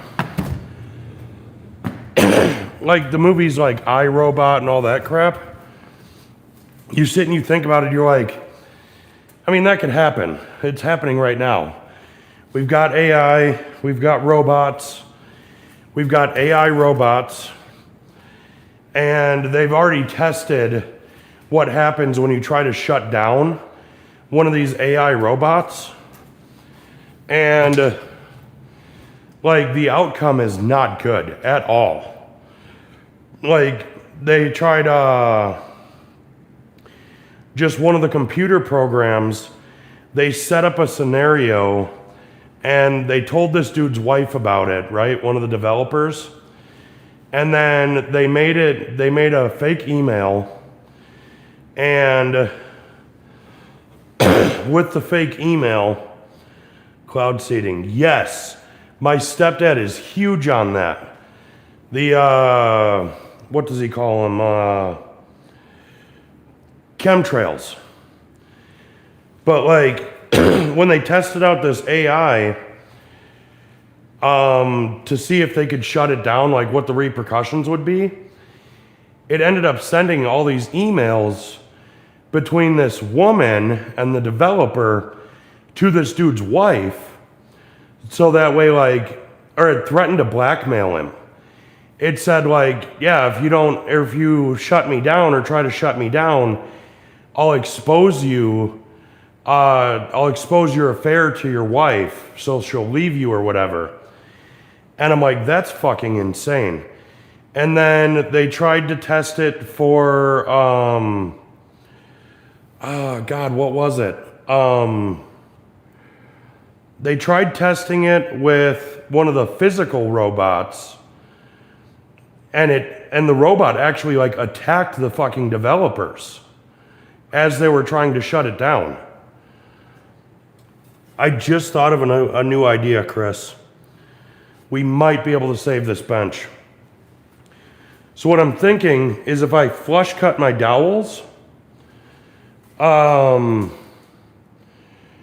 I flush cut the dowels, what I can do is after I flush cut them, I can lay that completely flat on my table and be able to maneuver it wherever I want to clamp it. AI will get out of hand. Oh, it will. Absolutely, 1,000% it will. And it's unfortunate that it's very, very soon that it's doing that.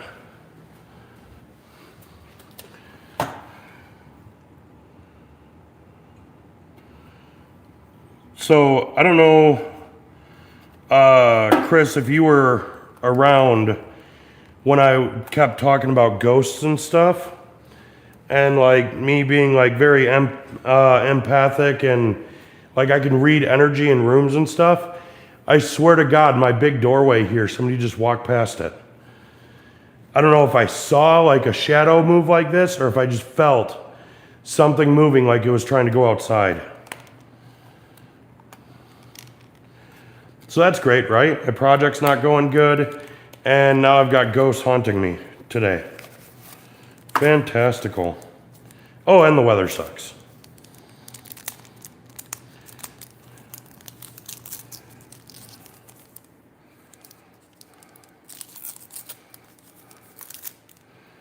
I'm unwrapping playing cards so I can flush cut them dowels quick without ruining my... Use that one, use that one, and that one, just in case. Actually, no, we could probably do them one at a time. 2 at a time. All right, so we'll pull this out, set that over on my planer, get rid of these, set those over here too, unclamp this, get the clamp up from under it.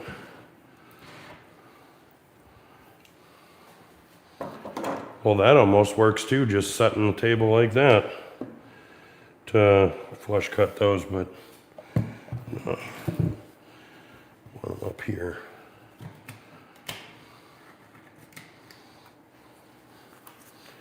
Find my knife, cut some holes.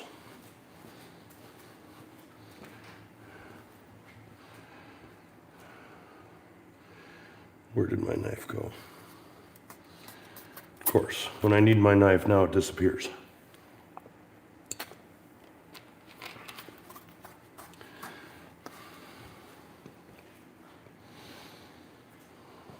Right here.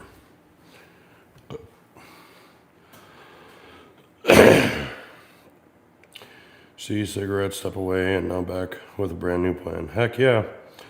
Reno's ghost. I don't know. Reno's ghost likes them automatic garage doors. Mine's a manual garage door. It might be too lazy for that.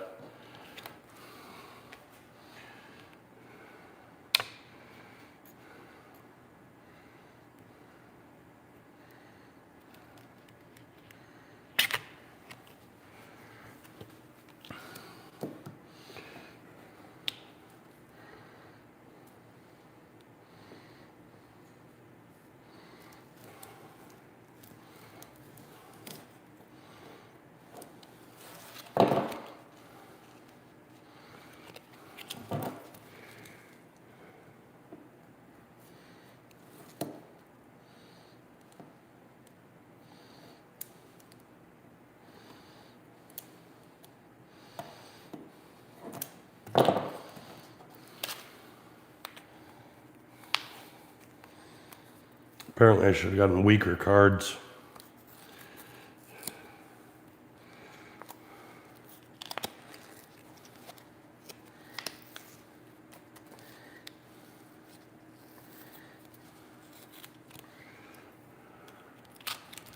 Put that over that.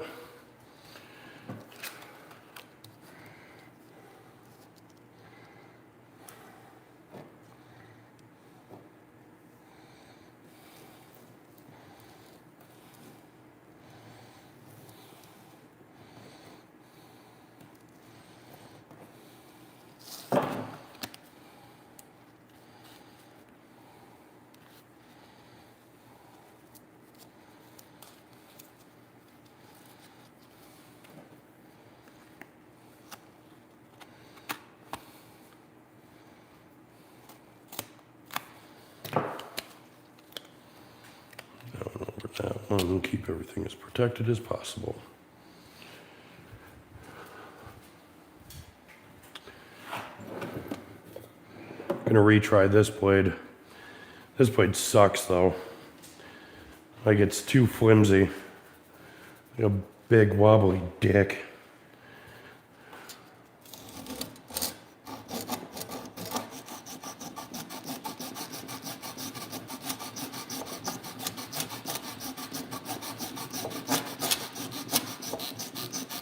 Extremely sharp though.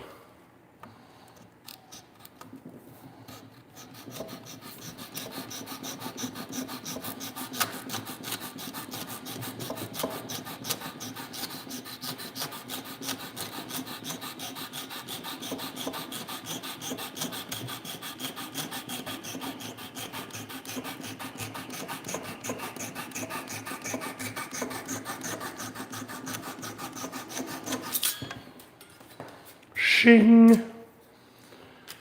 That sounded cool.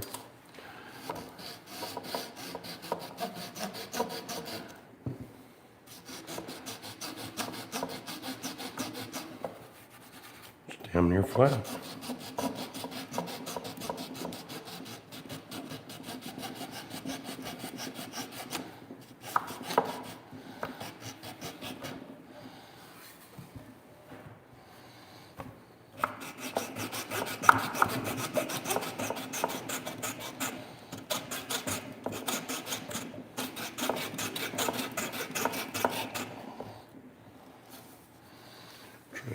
the other side now.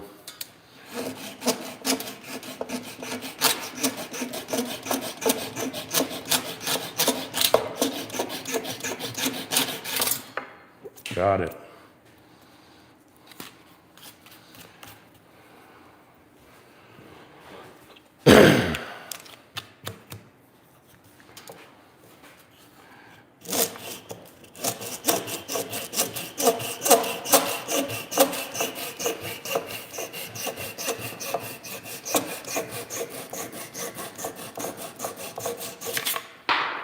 Jesus. Sliced straight through the card. And gonna have a small spot to clean up with stain.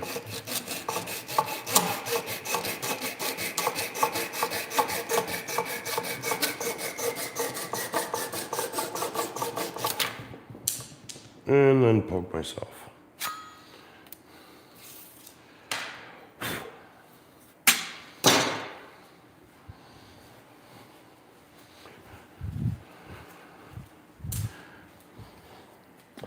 Think this idea might work, yo.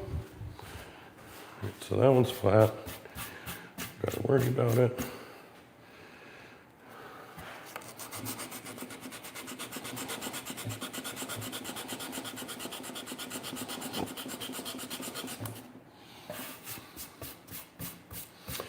Oh yeah, definitely gonna have to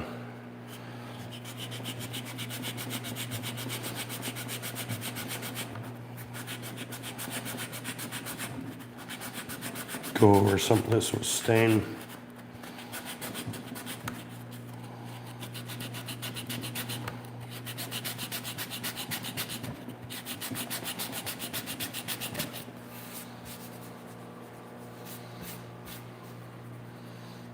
We'll call that one flat enough.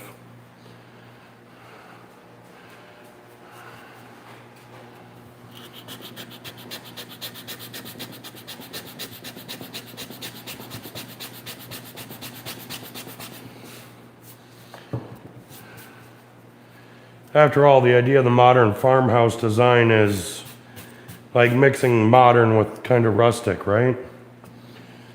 Like rough sawn or however you want to say it. Did that come completely unglued, you motherfucker?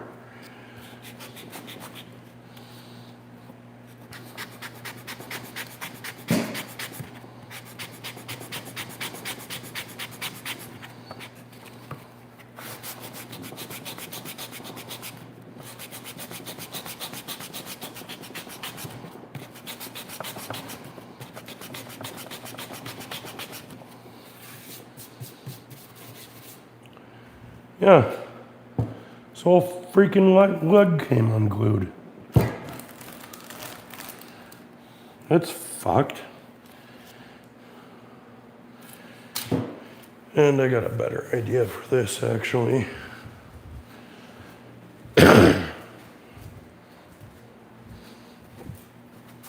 A much, much smarter idea.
Run sandpaper over it to clean it up.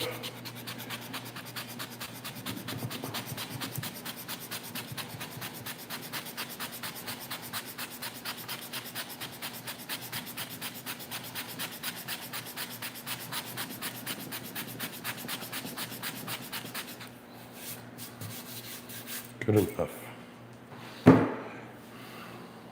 Now,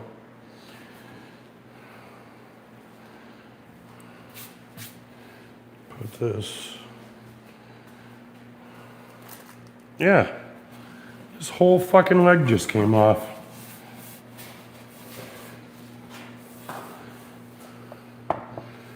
So all that work I just did to get that glued and in place, and it just came apart. But should mean we should be able to fit this better now.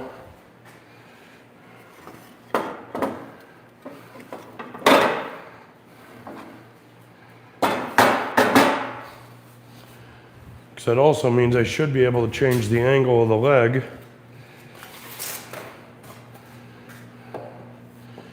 So we line up flush with that side. No. Still doesn't change the angle of the leg good enough. Because the leg doesn't go in.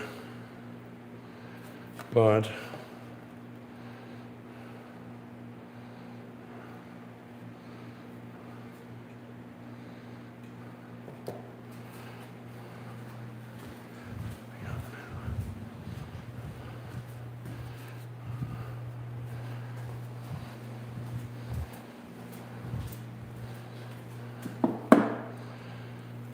stack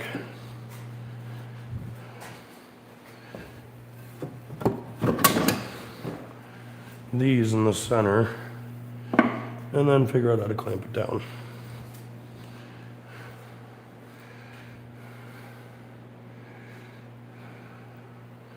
Wait a second.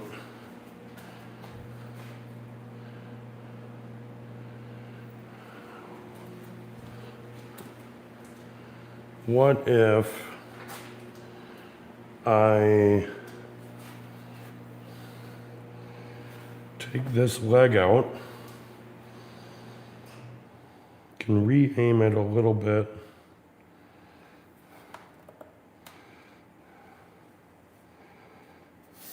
no I can't.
If you have enough scraps, spread 2 stacks towards the ends to help keep it level.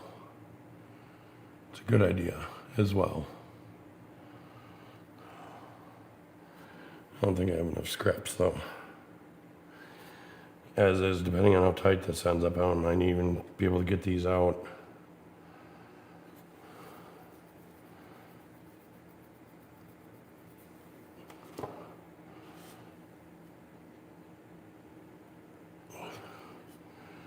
Yeah, I don't think there's any way this is going to work.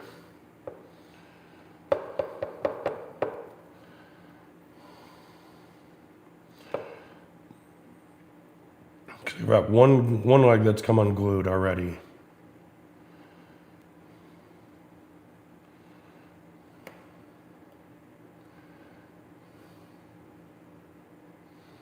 I cannot scrap a whole fucking project like this. This would be fucking terrible.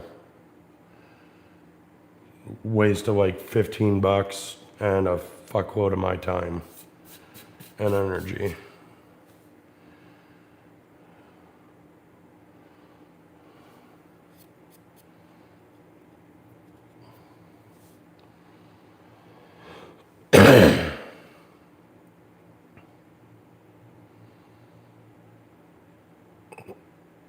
Got a big roll of tape to wrap around it. Not enough tape. And definitely probably not strong enough.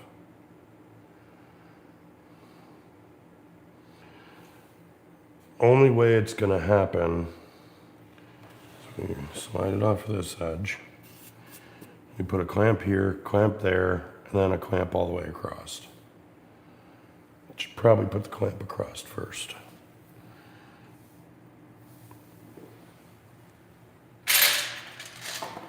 Will this fit?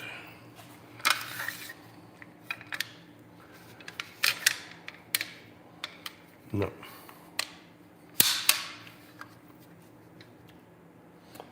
Well, that sucks.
Really don't want to waste this board, but kind of need to.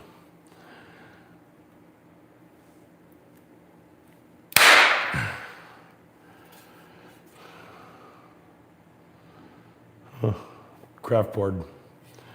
Not sure what kind, but craft board.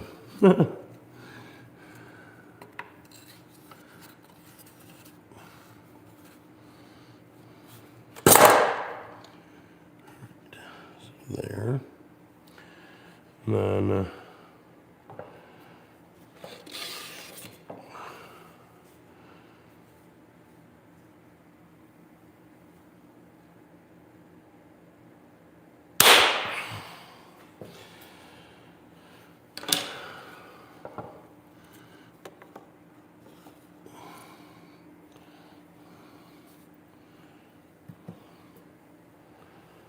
it's almost balanced.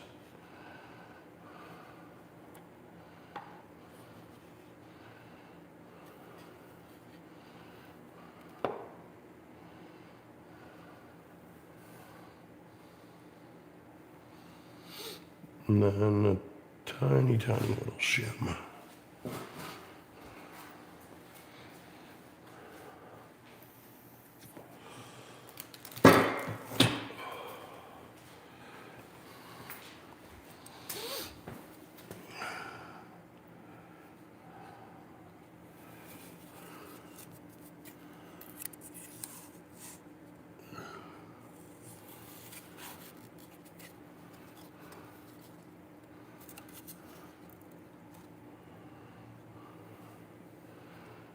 That is flat, just like that.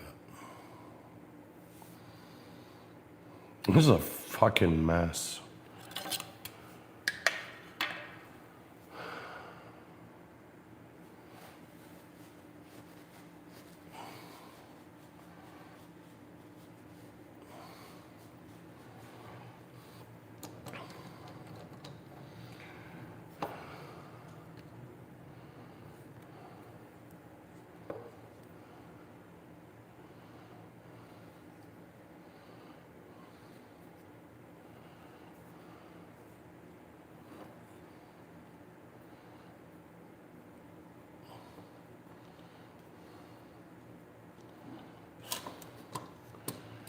Come on. Just freaking work.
Oh, down to two viewers now.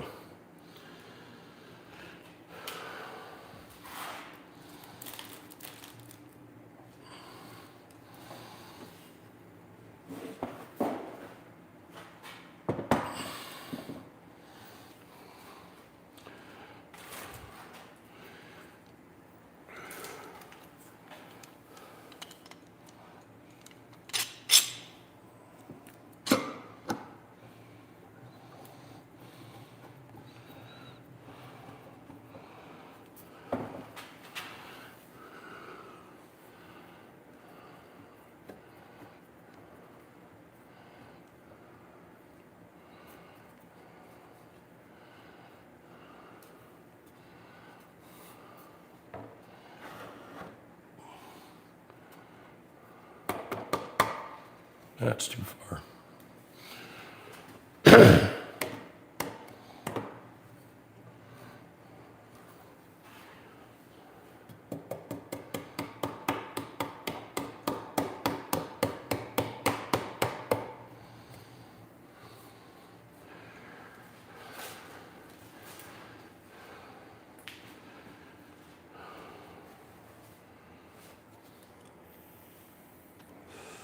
Now I need to find another one of my shorter clamps right here.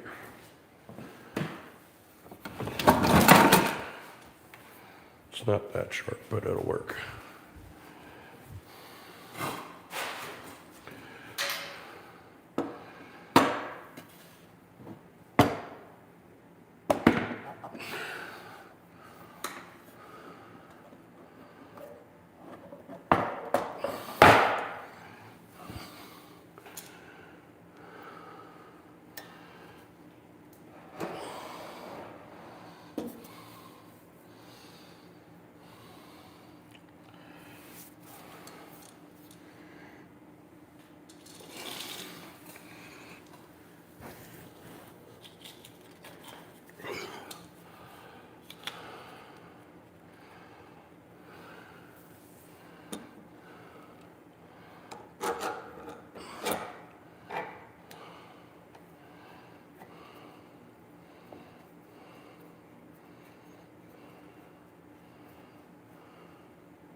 That could have been bad.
So freaking close. So close. Who's right at all?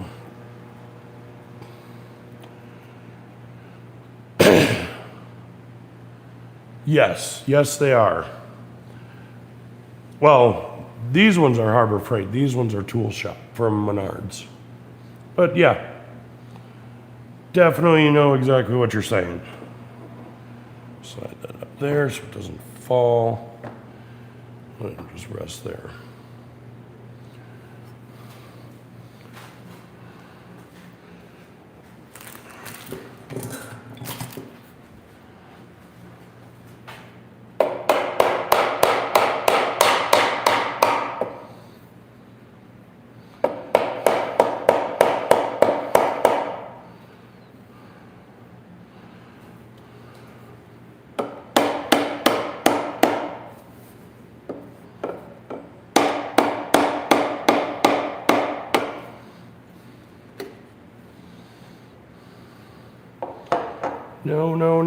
No, my block is falling. The blocks that I taped on earlier. Shit! That motherfucker.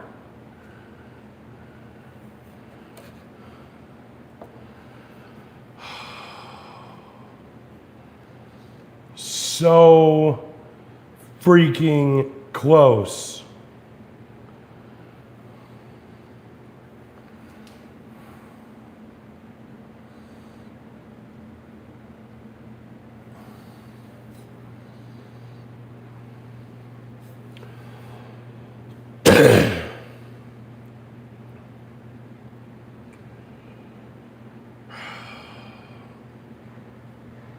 I definitely bit off more than I can chew with this. So all the other people who said they've done this fucking bench, this particular bench, who have said, oh yeah, it's perfect for beginners.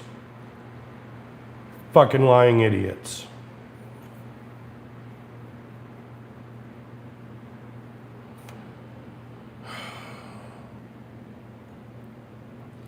Motherfucker.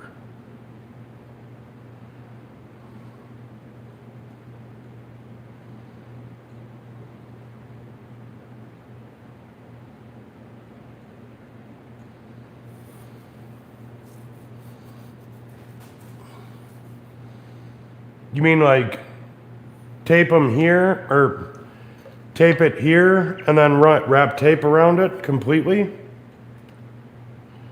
Is that what you mean by like tape my blocks to the inside? That's a pretty good fucking idea too. Damn, Chris, you're full of good ideas. Definitely need to get you started on a channel soon.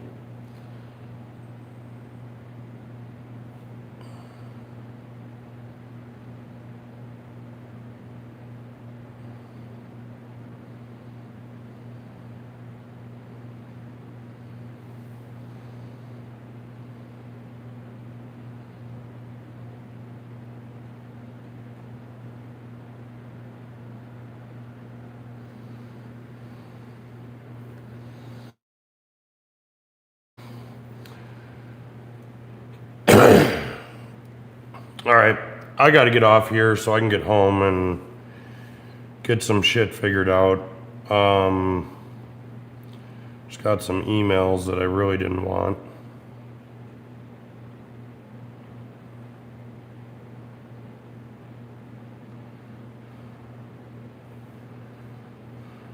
So, thanks for the help, Chris. I'm going to go ahead and get off of here. So, I will be on probably tomorrow sometime. Hopefully.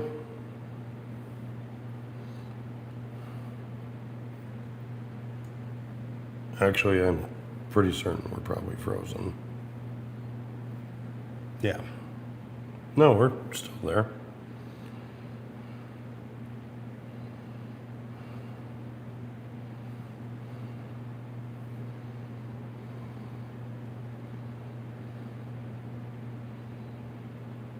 Oh, Meinhardt. Where the hell you been? Have a good night. Good luck and be safe on that fire call. Shit.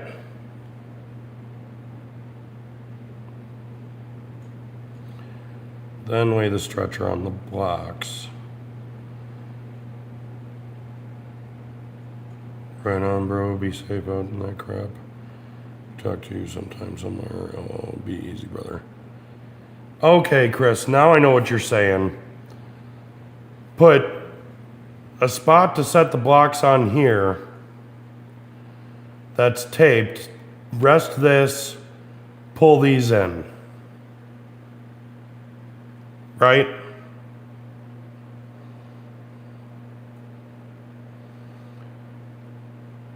But I'd still need to crank this down.